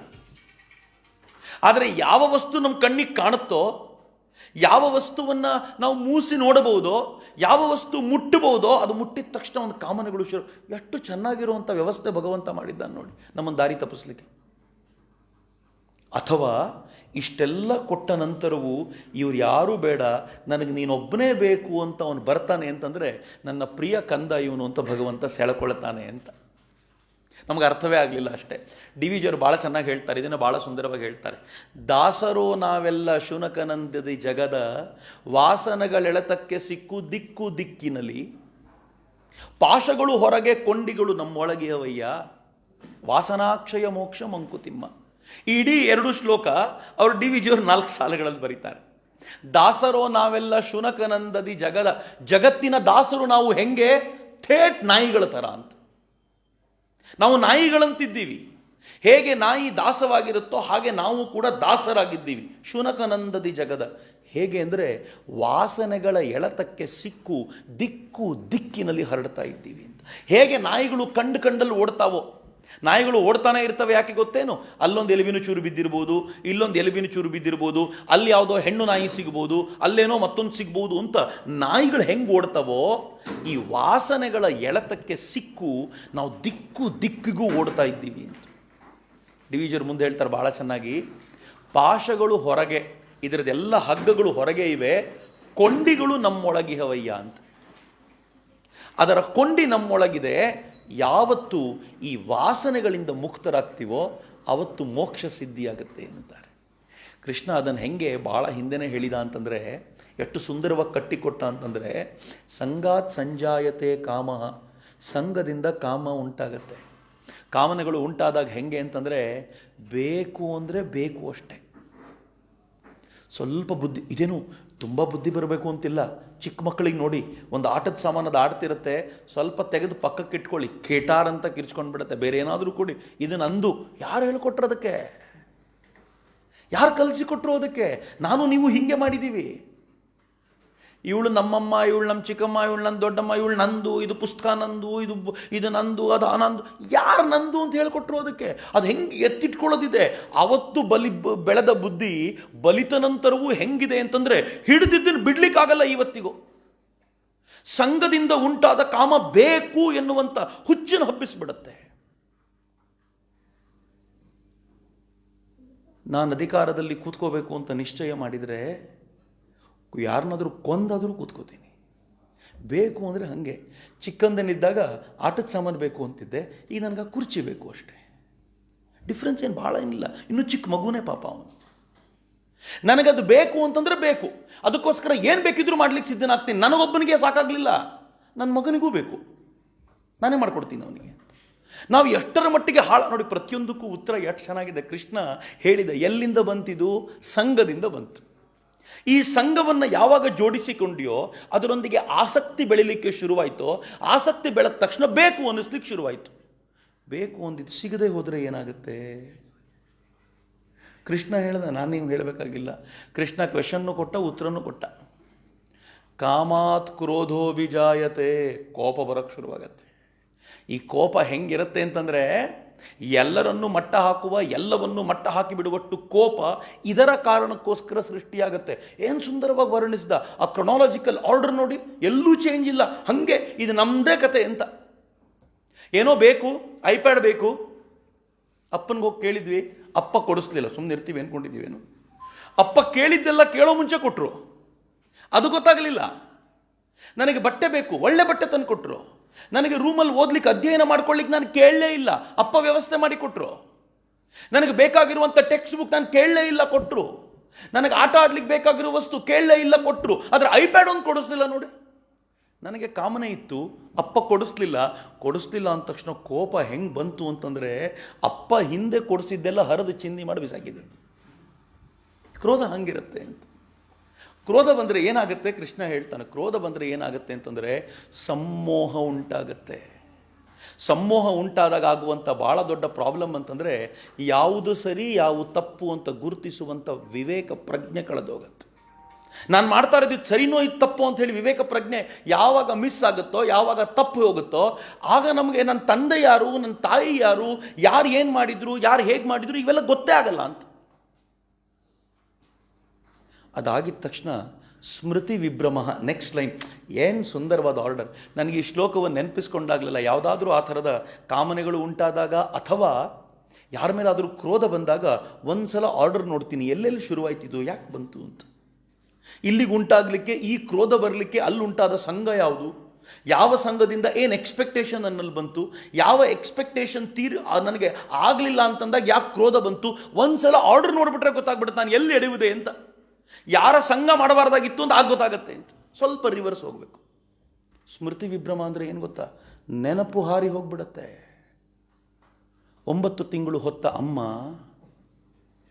ನನಗೆ ಬೇಕು ಅಂತಂದಾಗ ತನ್ನೆಲ್ಲ ಕೆಲಸವನ್ನು ಬಿಟ್ಟು ಹಾಲು ಕುಡಿಸಿದ ಅಮ್ಮ, ಅಪ್ಪ ನನ್ನನ್ನು ಪ್ರಾಮಾಣಿಕವಾಗಿ ಸತ್ಯ ವಿಚಾರಕ್ಕೋಸ್ಕರ ಬೈತಿರುವಾಗ ಸೆರಗಿನಡಿಯಲ್ಲಿ ನನ್ನನ್ನು ಸುತ್ತಕೊಂಡು ಬೈಬೇಡ್ರಿ ನನ್ನ ಮಗನನ್ನು ಅಂತ ಕಾಪಾಡಿದ ಅಮ್ಮ, ನಾನು ಹಸಿದಿದ್ದೀನಿ ಅಂತ ತಾನು ಊಟ ಮಾಡದೆ ನನಗೋಸ್ಕರ ಕಾಯ್ಕೊಂಡಿದ್ದ ಅಮ್ಮ. ಎಷ್ಟೆಲ್ಲ ಕಥೆಗಳಿದ್ದು ಅವಳ ಜೊತೆ. ಆದರೆ ನಾನು ಇಷ್ಟಪಟ್ಟ ಹುಡುಗಿನ ನಮ್ಮಮ್ಮ ಒಪ್ಕೊಳ್ಳಿಲ್ಲ ಅನ್ನೋ ಕಾರಣಕ್ಕೆ ಹೊಡೆದೇ ಬಿಟ್ವಲ್ಲ. ಎಲ್ಲಿ ಹೋಯ್ತು ಸ್ಮೃತಿ? ಎಲ್ಲಿ ಹೋಯ್ತು? ನನ್ನ ನೆನಪುಗಳೇ ಆರಿ ಹೋದವಲ್ಲ. ಏನು ಚೆನ್ನಾಗಿ ಕೃಷ್ಣ, ನಾನು ಹೇಳ್ತಿರೋದು ಅಲ್ಲ, ಇದು ಕೃಷ್ಣ ಹೇಳ್ತಿರೋದು. ಯಾವಾಗ ಸ್ಮೃತಿ ಕಳ್ಕೊಳ್ತೀವೋ, ಹಳೆಯದನ್ನೆಲ್ಲ ಮರೆತುವೋ, ನೆನಪುಗಳು ಆರಿ ಹೋದವೋ, ಅದಕ್ಕೆ ಸಂಬಂಧಪಟ್ಟಂಥ ವಿಚಾರಗಳಿಂದ ದೂರವಾದವೋ, ಸ್ಮೃತಿ ಭ್ರಂಶಾತ್ ಬುದ್ಧಿ ನಾಶ, ಬುದ್ಧಿ ಹಾಳಾಗೋಯ್ತು. ಯಾರ ಬುದ್ಧಿ ಕೆಡುತ್ತೋ ಇನ್ನೇನು ಹೇಳಬೇಕು ಅಂತಿಲ್ಲ, ಅವನು ನಾಶ ಆದ ಅಂತಲೇ ಅರ್ಥ. ಕೃಷ್ಣ ಪ್ರಾಬ್ಲಮ್ ಕೊಟ್ಟ ನಮ್ಮ ಎದುರುಗಡೆ. ಈ ಪ್ರಾಬ್ಲಮ್ ಹಿಂಗಿದೆಯಪ್ಪ, ಆರ್ಡ್ರ್ ಹಿಂಗಿದೆ, ಈ ಆರ್ಡ್ರಲ್ಲಿ ನೀನು ಇದೆಯಾ, ನೀನು ಈ ಆರ್ಡ್ರ್ ದಾಟದೆ ಯಾರೂ ಇದನ್ನು ತಪ್ಪಿಸ್ಕೊಂಡು ಹೋಗ್ಲಿಕ್ಕೆ ಸಾಧ್ಯವಿಲ್ಲ. ಆದರೆ ಕೃಷ್ಣ ಮುಂದೇನು ಮಾಡಿದ ಅಂತಂದರೆ, ಹಿಂಗೆ ಹೇಳಿದ ನಂತರ ಅಲ್ಲಿಗೆ ಬಿಡಲಿಲ್ಲ, ಇದನ್ನು ಎಲ್ಲಿ ತುಂಡರಿಸ್ಬೋದು ಅಂತ ಹೇಳ್ಕೊಟ್ಟ ನಮಗೆ. ಎಲ್ಲಿ ಕಟ್ ಮಾಡಿದರೆ ನೀನು ನಾಶವಾಗೋದನ್ನು ಕೊನೆಗೂ ತಡಿಬೋದು, ಯಾವುದ್ರ ಮೂಲಕ ಇದನ್ನು ತಡಿಬೋದು. ನಾನು ಸುಮ್ಮನೆ ಆಲೋಚನೆ ಮಾಡ್ತಿರ್ತೀನಿ ಬಹಳ ಬಾರಿ, ಈ ಇಂದ್ರಿಯಗಳಿದ್ದಾವಲ್ಲ ಸುಮ್ಮನೆ ಅಲ್ಲ. ಭಗವಂತ ಯಾಕೆ ಅದನ್ನು ಹೊರಗಡೆ ಇಟ್ಟ ಅಂತಂದರೆ, ಹೊರಗಡೆನೇ ನೋಡ್ತೀರಿ ನೀವು ಅಂತ. ಅದು ಎಷ್ಟು ಸಾಧ್ಯವಾಗುತ್ತೋ ಅಷ್ಟು ಹೊರಗೋಗಲಿ, ಒಳಗಡೆ ಆದಷ್ಟು ಕಡಿಮೆ ತಿರುಗಲಿ ಅಂತ. ಹೀಗಾಗಿ ನಮ್ಮ ಪೂರ್ವಜರು ಏನು ಮಾಡಿದ್ದಾರೆ ಅಂತಂದರೆ, ಧ್ಯಾನ ಮಾಡಬೇಕು ಅಂತಂದ್ರೆ ಕಣ್ಮುಚ್ಚು ಅಂದರು. ಕಣ್ಮುಚ್ಚೋದೇನು ಧ್ಯಾನ ಅಲ್ಲ, ಕಣ್ಣು ತೆಕ್ಕೊಂಡು ಧ್ಯಾನ ಮಾಡ್ತಾರೆ ಭಾಳ ಜನ. ಕಣ್ಣು ಮುಚ್ಕೊಂಡು ಯಾಕೆ ಹೇಳಿದರು ಅಂತಂದರೆ, ಮೊದಲು ಅದನ್ನು ಮುಚ್ಚು. ಅದು ಯಾವಾಗ ಹೊರಗಡೆ ನೋಡೋದನ್ನು ಬಿಡುತ್ತೋ ಒಳಗೆ ನೋಡೋದನ್ನು ಟ್ರೈ ಆದರೂ ಮಾಡತ್ತೆ, ಇಲ್ಲದೆ ಹೋದರೆ ಅದು ಇಲ್ಲ ಅಂತ. ಕಿವಿ ಮುಚ್ಚು. ಯಾಕೆ ಕಿವಿ ಮುಚ್ಚಬೇಕು ಅಂದರೆ, ಹೊರಗಡೆದು ಕೇಳೋದು ನಿಂತರೆ ಒಳಗೊಂದು ಅದ್ಭುತವಾದ ನಾಮಜಪ ನಡೀತಿದೆಯಲ್ಲ ಅದು ಕೇಳಬಹುದು ಅಂತ.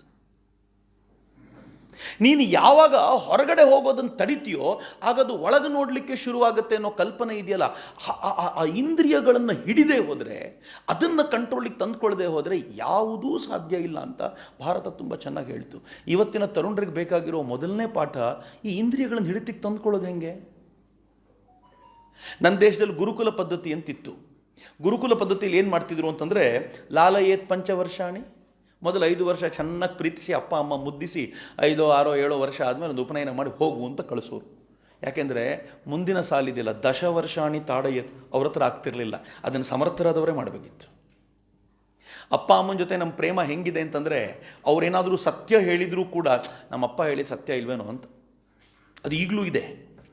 4ನೇ ಕ್ಲಾಸಿಗೆ ಹೋಗ್ತಾ ಇರೋ ಮಗುನ ಅಮ್ಮ ಏನಾದರೂ ಇದು ತಪ್ಪು ಅಂತ ಹೇಳಿದರೆ ಸುಮ್ಮನೆ ಇರೋ, ನಮ್ಮ ಟೀಚರ್ ಹೇಳ್ಕೊಟ್ಟಿದ್ದಾರೆ, ನಿನ್ಗೇನು ಗೊತ್ತು ಅಂತಾರೆ. ಈಗಲೂ ಇದೆ ಅದು. ಅದಕ್ಕೆ ನಮ್ಮಲ್ಲಿ ಹೇಳಲಾಯಿತು, ದಶವರ್ಷಾಣಿ ತಾಡಯತ್, ಗುರುಕುಲಕ್ಕೆ ಕಳಿಸಿ ಅಂತ. ಆ ಗುರುಕುಲದಲ್ಲಿ ಗುರುಗಳು ಹೇಗಿದ್ರು ಗೊತ್ತಾ, ತಮ್ಮ ಬದುಕಿನಿಂದಲೇ ಮಾರ್ಗದರ್ಶನ ಮಾಡೋರು. ಪಾಠ ಮಾಡಬೇಕು ಅಂತ ಇರ್ತಿರ್ಲಿಲ್ಲ. ಅವರ ಬದುಕು ಹೇಗಿರ್ತಿತ್ತು ಅಂತಂದರೆ ಅದನ್ನು ನೋಡಿ ಪಾಠ ಕಲಿತಿದ್ರು.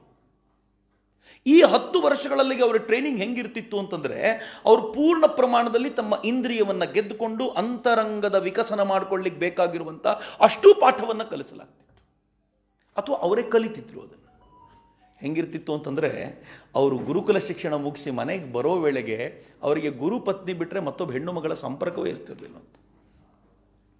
ಆನಂತರ ಮನೆಗೆ ಬಂದಮೇಲೆ ಮದುವೆ ಮಾಡಿಸ್ಬೇಕಲ್ಲ, ಮದುವೆ ಮಾಡಿಸೋಕ್ಕಿಂತ ಮುಂಚೆ ಶೃಂಗಾರ ಕಾವ್ಯಗಳನ್ನು ಓದಿ ಓದಿ ಓದಿ ಅವ್ರ ಮುಂದೆ ಅವರೊಳಗೆ ಶೃಂಗಾರದ ಭಾವನೆಯನ್ನು ಉತ್ಪಾದನೆ ಮಾಡಬೇಕಾಗ್ತಿತ್ತಂತ. ನನಗೆ ಇದನ್ನು ಕೇಳುವಾಗ ಬಹಳ ರೋಚಕ ಅನಿಸೋದು, ಯಾವ ಥರದ ಸೊಸೈಟಿನ ಸೃಷ್ಟಿ ಮಾಡಿದ್ವಿ ನಾವು. ಮತ್ತು ನೆನ್ಪಿಟ್ಕೊಳ್ಳಿ ಮಿತ್ರ, ಇದೆಲ್ಲ ಅಗತ್ಯವಾ ಅಂತ ಕೇಳಿದರೆ, ಟ್ಯಾಂಕಿನಲ್ಲಿ ನೀರು ತುಂಬದೆ ನಲ್ಲಿ ತಿರುಗಿಸಿದರೆ ನೀರು ಬರಲ್ಲ. ಪ್ರಚ್ಛನ್ನ ಶಕ್ತಿಯ ಮೂಲಕ ಅಷ್ಟೂ ಶಕ್ತಿಯನ್ನು ಸಾಧನಾಪೂರ್ವಕವಾಗಿ ಹಿಡಿದಿಟ್ಟುಕೊಂಡಾಗ, ಆ ಅಷ್ಟೂ ಶಕ್ತಿಯ ಮೇಲೆ ಒಂದು ಪ್ರಕಾಂಡವಾಗಿರುವಂಥ ನಮ್ಮ ಸಾಮರ್ಥ್ಯವನ್ನು ತೋರಿಸಿರುವಾಗ, ಆಗ ಮುಂದಿನ ಶಕ್ತಿಯನ್ನು ಬಳಸಲಿಕ್ಕೆ ಬೇಕಾಗುವಂಥ ಆ ಟ್ರೈನಿಂಗ್ ಸಿಗತ್ತೆ ಅಂತ. ಆದರೆ ದುರದೃಷ್ಟಕರ ಸಂಗತಿ, ಈ ಟ್ರೈನಿಂಗ್ ಈ ದೇಶದಲ್ಲಿ ಇಲ್ಲವೇ ಇಲ್ಲ ಈಗ. ಅದಕ್ಕೆ ಕೃಷ್ಣ ಹೇಳಿರೋದು ಭಾಳ ಸುಂದರವಾಗಿ, ಮನಸ್ಸಿನ ನಿಗ್ರಹ. ಇಡೀ ಭಗವದ್ಗೀತೆಯನ್ನು ಓದಿ ನೋಡಿ, ಅದರಿಂದ ಹಿಂಡಿದರೆ ಮನಸ್ಸಿನ ನಿಗ್ರಹವೇ ಸಿಗೋದು ಅಂತ. ನಾನು ಅದಕ್ಕೆ ಅಂದ್ಕೊಳ್ಳೋದು, ಇಂದ್ರಿಯಗಳನ್ನು ಹೊರಗಿಟ್ಟು ಭಗವಂತ ಹೆಂಗೆ ಮಾಡಿದ ಅಂತಂದರೆ, ಮನಸ್ಸಿನ ಮೇಲೆ ಬಗೆ ಬಗೆಯ ಚಿತ್ರಗಳನ್ನು ಅಚ್ಚೊತ್ತಿಸ್ತಾನೆ ಪ್ರತಿ ಬಾರಿಯೂ. ಅದರ ಮಜಾ ಏನು ಗೊತ್ತಾ, ನಾವೆಲ್ಲರೂ ಕೂಡ ವಿಜ್ಞಾನ ವಿಜ್ಞಾನ ವಿಜ್ಞಾನ ಅಂತೀವಿ, ಮನಸ್ಸನ್ನು ಯಾರೂ ನೋಡಲಿಲ್ಲ. ಆದರೆ ಹಾಳಾದ ಮನಸ್ಸು ಅನ್ನೋದು ಮಾತ್ರ ಬಿಡಲ್ಲ. ಯಾರಾದರೂ ನೋಡಿದ್ದೀರೇನು ಮನಸ್ಸನ್ನು? ಆದರೆ ಮನಸ್ಸಿನ ಅನುಭವ ಮಾತ್ರ ಎಲ್ರಿಗೂ ಇದೆ. ಭಾಳ ನನಗೆ ಭಾಳ ಜನ ಬಂದೆ, ಏನೋ ಮನಸ್ಸೇ ನಿಲ್ತಿಲ್ಲ, ಭಾಳ ಮಜಾ ಅನಿಸುತ್ತೆ ನನಗೆ. ನೋಡಲೇ ಇಲ್ಲ ನಾವು ಅದು.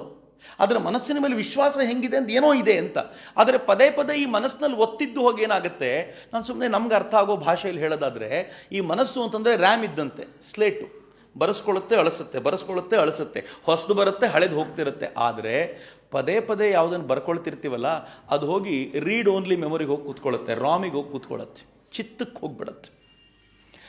ಎಷ್ಟು ಚೆನ್ನಾಗಿದೆ ಕನೆಕ್ಷನ್ ಅಂತಂದರೆ, ಹೊರಗಡೆ ನೋಡಿದ್ರಿಂದಾಗಿ ಮನಸ್ಸಿನಲ್ಲಿ ಎಂಟ್ರಿ ಆಗುತ್ತೆ, ಆನಂತರ ಚಿತ್ತಕ್ಕೆ ಹೋಗುತ್ತೆ. ನಾವು ಸುಮ್ಮನೆ ಕೂತಾಗ ಚಿತ್ತ ಮನಸ್ಸಿಗೆ ಕೊಡುತ್ತೆ, ನೀನು ಬರೆದಿಟ್ಟಿದೆಯಲ್ಲ ತಗೋ ಇದನ್ನು ಅಂತ. ಆ ಮನಸ್ಸು ಅದರ ಮೇಲೆ ಆಲೋಚನೆ ಮಾಡಿ ಇಂದ್ರಿಯಗಳ ಮೂಲಕ ಕೆಲಸ ಮಾಡಿಸುತ್ತೆ. ಈ ಚಕ್ರದಿಂದ ಆಚೆಗೆ ಬರಲ್ಲ ನಾವು. ಇಂದ್ರಿಯದ ಮೂಲಕ ಕೆಲಸ ಮಾಡಿ ಮನಸ್ಸಿಗೆ ಬರೆಯುತ್ತೆ, ಚಿತ್ತಕ್ಕೆ ಹೋಗುತ್ತೆ. ಸುಮ್ಮನಿದ್ರೆ ಚಿತ್ತ ಮನಸ್ಸಿಗೇನೋ ಕೊಡುತ್ತೆ, ಅದನ್ನು ತಗೊಂಡು ಇಂದ್ರಿಯ ಕೆಲಸ ಮಾಡುತ್ತೆ. ಎಂಥ ಸರ್ಕಲ್ ಅಂತಂದರೆ, ಜೀವಮಾನದಲ್ಲಿ ಈ ಸರ್ಕಲಿಂದ ಆಚೆಗೆ ಬರಲ್ಲ ನಾವು. ಈ ಸರ್ಕಲಿಂದ ಆಚೆ ಬರಬೇಕು ಅಂದರೆ ಏನು ಮಾಡಬೇಕು? ಚಿತ್ತದಲ್ಲಿರೋ ಎಂಟ್ರಿ ಟೋಟಲಿ ಕ್ಲೋಸ್ ಆಗಬೇಕು. ಇನ್ನು ಚಿತ್ತಕ್ಕೆ ಎಂಟ್ರಿ ಆಗಬಾರ್ದು. ಇರೋ ಎಂಟ್ರಿನ ಕ್ಲೋಸ್ ಮಾಡಿಸಬೇಕು. ಕ್ಲೋಸ್ ಹೆಂಗೆ ಮಾಡಿಸೋದು ಅಂದರೆ, ಕೃಷ್ಣ ಹೇಳ್ತಾನೆ, ನಿರಂತರವಾದ ಕರ್ಮದಲ್ಲಿ ನಿರತವಾಗು, ಸುಮ್ಮನಿರಬೇಡ ಅಂತಾನೆ ಕೃಷ್ಣ. ಕರ್ಮ ನಾವು ಹಿಂಗಿದ್ರೂ ಮಾಡ್ತೀವಿ. ಕೃಷ್ಣ ತುಂಬ ಚೆನ್ನಾಗೇ ಹೇಳ್ತಾನೆ, ಕರ್ಮ ಮಾಡದೇ ಇರೋದಕ್ಕೆ ಸಾಧ್ಯ ಏನು, ಅಕರ್ಮ ಸಾಧ್ಯ ಏನು. ಕೃಷ್ಣ ಚೆನ್ನಾಗಿ ಹೇಳ್ತಾನೆ, ಅಕರ್ಮ ಯಾರಿಗೂ ಸಾಧ್ಯವೇ ಇಲ್ಲ. ಸುಮ್ಮನಿದ್ದಾಗಲೂ ಕೂಡ ಮನಸ್ಸು ಎಷ್ಟು ಕೆಲಸ ಮಾಡ್ತಿರುತ್ತೆ ಅಂತಂದರೆ, ಕಣ್ಣು ಮುಚ್ಕೊಂಡು ಕುಳಿತ ಮಾತ್ರಕ್ಕೆ ಎಲ್ಲರೂ ಕೂಡ ಸಾಧುಗಳಾಗೋದಿಲ್ಲ. ಒಳಗಡೆ ಮನಸ್ಸು ಅಷ್ಟು ಕೆಲಸ ಮಾಡ್ತಾ ಇರುತ್ತೆ. ಅದನ್ನೂ ಕೂಡ ಶಾಂತವಾಗಿಸ್ಕೊಳ್ಬೇಕು ಅಂತಂದರೆ ಆ ಕರ್ಮ ಹೇಗಿರಬೇಕು? ಕೃಷ್ಣ ಹೇಳ್ತಾನೆ, ಪ್ರತಿಫಲದ ಅಪೇಕ್ಷೆ ಇಲ್ಲದ ಕರ್ಮ ಮಾಡ್ತಾನೆ ಇರಬೇಕು. ನಿರಂತರವಾಗಿ ಏನನ್ನೂ ಅಪೇಕ್ಷೆ ಮಾಡದೆ ಎಲ್ಲವನ್ನು ಭಗವಂತನಿಗೆ ಸಮರ್ಪಿಸಿ ಹೇಗೆ ಯಜ್ಞವನ್ನು ಮಾಡ್ತಾರೋ ಹಾಗೆ ಕರ್ಮವನ್ನು ಮಾಡಬೇಕು. ಆಚಾರ್ಯರು ಹೇಳಿದ್ರಲ್ಲ, ಕೃಷ್ಣ ಹೇಳ್ತಾನೆ ಮಾಡಿದ್ದೆಲ್ಲವೂ ಕರ್ಮ, ಮಾಡಿದ್ದೆಲ್ಲವೂ ಕೂಡ ಭಗವಂತನ ಪ್ರೀತಿಗೋಸ್ಕರ ಮಾಡುವಂಥದ್ದು, ಭಕ್ತಿಯಿಂದ ಮಾಡಬೇಕು. ಆ ಭಕ್ತಿ ಅಂದರೆ ಏನು? ಯಜ್ಞದ ಸ್ವರೂಪದಲ್ಲಿ ಮಾಡಬೇಕು. ಕೃಷ್ಣ ಭಗವದ್ಗೀತೆಯಲ್ಲಿ ಕೊಡುವಂಥ ಅತ್ಯಂತ ಶ್ರೇಷ್ಠವಾದ ಮಂತ್ರ ಅದು. ಯಜ್ಞದ ಸ್ವರೂಪ ಹೇಗೆ? ಯಜ್ಞ ಯಾರೋ ಒಬ್ಬ ಮಾಡಿದರೆ ಅದು ಯಜ್ಞ ಅನ್ನಿಸ್ಕೊಳ್ಳಲ್ಲ. ಯಜ್ಞ ಹೆಂಗೆ ಮಾಡೋದು ಗೊತ್ತೇನು? ಎಲ್ಲರ ಬಳಿ ಬೇಕಾದ್ದನ್ನು ಸಂಗ್ರಹಿಸಿಕೊಂಡು ಯಜ್ಞವನ್ನು ಮಾಡಿ, ಯಾರು ಮುಂದೆ ನಿಂತ್ಕೊಂಡು ಮಾಡಿರ್ತಾನೋ ಅವನು ಎಲ್ಲರಿಗೂ ಯಜ್ಞದ ಪ್ರಸಾದವನ್ನು ಕೊಟ್ಟು ಉಳಿದದನ್ನು ಭುಂಜಿಸ್ತಾನಲ್ಲ, ಅದು ಯಜ್ಞ ಅಂದ್ಕೊಳ್ಳತ್ತೆ. ಕೃಷ್ಣ ಇದನ್ನು ಹೇಳ್ತಾನೆ, ಭಾಳ ಸುಂದರವಾಗಿ ಹೇಳ್ತಾನೆ. ನಮ್ಮೆಲ್ಲರ ಬದುಕು ಹಂಗೆ ನಡಿಬೇಕು ಮಿತ್ರರೇ. ಯಜ್ಞ ಮಾಡಬೇಕು ನಾವೆಲ್ಲರೂ. ಯಾವುದೇ ಕೆಲಸ ಆದರೂ ಯಜ್ಞ ಸ್ವರೂಪದಲ್ಲಿ ಮಾಡೋಣ. ಯಜ್ಞ ಮಾಡುವಾಗ ಏನು ಮಾಡ್ತಾನೆ ಗೊತ್ತಾ? ಅವನು ಎಲ್ಲವನ್ನೂ ಆಹುತಿ ಮಾಡ್ತಾನೆ, ಎಲ್ಲವನ್ನೂ ಸಮರ್ಪಿಸ್ತಾನೆ. ಸಮರ್ಪಿಸಿದ್ದು ತನಗೋಸ್ಕರ ಅಲ್ಲ, ಯಾರ್ಯಾರು ಈ ಯಜ್ಞದಲ್ಲಿ ಭಾಗಿಯಾಗಿದ್ದಾರೋ ಅವರಿಗೆಲ್ಲರಿಗೂ ಒಳಿತಾಗಲಿ ಅಂತ ಸಮರ್ಪಿಸ್ತಾನೆ. ನಾವು ಮಾಡೋದು ಹಾಗೆ. ನನ್ನ ಅಧ್ಯಯನ ನಾನು ಮಾಡಿದ್ದೆಲ್ಲವೂ ಒಳಿತಿಗೋಸ್ಕರ ಆಗಲಿ, ಜಗತ್ತಿನ ಒಳಿತಿಗೋಸ್ಕರ ಆಗಲಿ ಅಂತ ಮಾಡಿ ಆ ಒಳಿತನ್ನು ಎಲ್ರಿಗೂ ಕೊಟ್ಟು ಉಳಿದ್ರೆ ನಾನು ಸ್ವೀಕಾರ ಮಾಡ್ತೀನಿ ಅಂತ ಯಾವತ್ತು ಹೇಳ್ತೀವಲ್ಲ, ಅದು ಯಜ್ಞ ಆಗತ್ತೆ. ಅದಾದಮೇಲೆ ಇನ್ನು ಚಿತ್ತದಲ್ಲಿ ಎಂಟ್ರಿ ಇರಲ್ಲ. ಯಾರ ಚಿತ್ತದಲ್ಲಿ ಎಂಟ್ರಿ ಕ್ಲೋಸ್ ಆಗಿಬಿಡುತ್ತೋ ಆತ ಜ್ಞಾನಕ್ಕೆ ತೆರೆಕೊಳ್ತಾನೆ. ಅಲ್ಟಿಮೇಟ್ಲಿ ಕರ್ಮ ಮಾಡ್ತಾ ಮಾಡ್ತಾ ಮಾಡ್ತಾ ಆ ಜ್ಞಾನಕ್ಕೆ ಅಧಿಕಾರಿಗಳಾಗ್ತೀವಲ್ಲ, ಯಾವಾಗ ಜ್ಞಾನಕ್ಕೆ ಅಧಿಕಾರಿಗಳಾಗ್ತೀವೋ ಆಗ ಮೋಕ್ಷವನ್ನು ಅರ್ಥ ಮಾಡಿಕೊಂಡು ಜೊತೆ ಸೇರ್ಲಿಕ್ಕೆ ಸಾಧ್ಯವಾಗತ್ತೆ. ಕೃಷ್ಣ ಪುಣ್ಯಾತ್ಮ ನನಗೆ ಅರ್ಜುನನ ಮೇಲೆ ಕೆಲವೊಂದು ಸಲ ಹೊಟ್ಟೆ ಉರಿ. ಯಾಕೆ ಹೊಟ್ಟೆ ಉರಿ ಅಂತಂದರೆ, ಆ ಕೃಷ್ಣನ ಭವ್ಯವಾದ ರೂಪವನ್ನು ಅನಾಯಾಸವಾಗಿ ನೋಡಿಬಿಟ್ಟ ಅಲ್ಲ. ಅವನು ಯುದ್ಧ ಮಾಡಿಬಿಟ್ಟಿದ್ದರೆ ಪುಣ್ಯ ನೋಡಿ. ಕೆಲವೊಂದು ಸಲ ಯುದ್ಧ ಮಾಡಲ್ಲ ಅಂತ ಹಠ ಹಿಡಿದಿದ್ದಕ್ಕೂ, ನಾನು ಗಾಂಡೀವವನ್ನು ಕೆಳಗಿಡ್ತೀನಿ ಅಂತ ಹೇಳಿದ್ದಕ್ಕೆ ದೊಡ್ಡ ಲಾಭ ಏನು ಅಂತಂದರೆ ವಿಶ್ವರೂಪದ ದರ್ಶನವೇ ಆಯಿತು. ಅವನು ಯುದ್ಧ ಮಾಡಿಬಿಟ್ಟಿದ್ದರೆ ಬರೀ ಅವನಿಗೆ ಭೂಮಿ ಮಾತ್ರ ಸಿಕ್ಕಿರ್ತಿತ್ತೇನೋ, ಆದರೆ ಯುದ್ಧ ಮಾಡಲ್ಲ ಅಂತ ಒಂದು ಕ್ಷಣ ಹೇಳಿದ್ದಕ್ಕೆ ವಿಶ್ವರೂಪದ ದರ್ಶನವೇ ಆಯಿತು. ಏನು ಭಾಗ್ಯ ರೀ ಅವನದ್ದು. ಆದರೆ ಏನದು ವಿಶ್ವರೂಪ? ನಮ್ಗೆ ವಿಶ್ವರೂಪ ಅಂದ ತಕ್ಷಣ ಕೃಷ್ಣನಿಗಿರುವಂಥ 10 ಮುಖಗಳು, ಅವನಿಗೆ 10 ಕೈಗಳನ್ನು ಹಾಗೆಲ್ಲ ಯೋಚನೆ ಮಾಡ್ತಿರ್ತೀವಲ್ಲ. ವಾಸ್ತವವಾಗಿ ಅದೇ ವಿಶ್ವರೂಪ ದರ್ಶನ ಆಗಿರಬೇಕೋ, ಅಥವಾ ಎಲ್ಲರೊಳಗೂ ಕುಳಿತಿರುವ ಕೃಷ್ಣನನ್ನು ಅವನು ದರ್ಶನ ಮಾಡಿಬಿಟ್ಟ ಅಂತ ತಿಳ್ಕೊಳ್ಬೇಕು. ಎಲ್ಲರೊಳಗೂ ಅದೇ ಕೃಷ್ಣನಿದ್ದಾನೆ. ನಾನು ಹೇಳಬೇಕಾದ್ರೆ ಭಾಳ ಚೆನ್ನಾಗಿರುತ್ತೆ, ಕಾಣಿಸುತ್ತೆ ನಮಗೆ. ಆಚಾರ್ಯರು ಅಥವಾ ತಿಳಿದುಕೊಂಡವರು ತುಂಬ ಚೆನ್ನಾಗಿ ಹೇಳ್ಬೋದು, ಭಗವಂತ ಇಲ್ಲದ ಜಾಗವಿಲ್ಲ, ಭಗವಂತ ಎಲ್ಲರೊಳಗೂ ಇದ್ದಾನೆ. ಪಕ್ಕದಲ್ಲಿ ಬಂದಿದ್ದ ತಕ್ಷಣ ಆಚೆ ಹೋಗುವಂತ ಮತ್ತೊಬ್ಬರಿಗೆ ಬೈದು ಕಳಿಸ್ಬಿಡ್ತೀವಿ. ಅವನೊಳಗಿದ್ದಿದ್ದು ಭಗವಂತ ಕಾಣಲೇ ಇಲ್ಲ ನಮಗೆ. ಆಚಾರ್ಯರು ಶಂಕರರಿಗಾಯ್ತಲ್ಲ, ಎದುರಿಗೆ ಚಾಂಡಾಲ ಬಂದಾಗ ದೂರಮ್ಮ ಬಸರ, ಹೋಗು ದೂರ, ಸ್ನಾನ ಮಾಡ್ಕೊಂಡು ಬರ್ತಿದ್ದೀನಿ, ಮಡಿ ಉಟ್ಕೊಂಡು ಬರ್ತಿದ್ದೀನಿ, ಅಡ್ಡ ಬರದ. ಚಾಂಡಾಲ ಕೇಳಿದಂತೆ, ನಾನು ದೂರ ಹೋಗಬೇಕೋ ಒಳಗಿರೋ ಭಗವಂತ ಹೋಗಬೇಕು, ಯಾರು ಹೋಗ್ಬೇಕು ಹೇಳಿ ಅಂತ.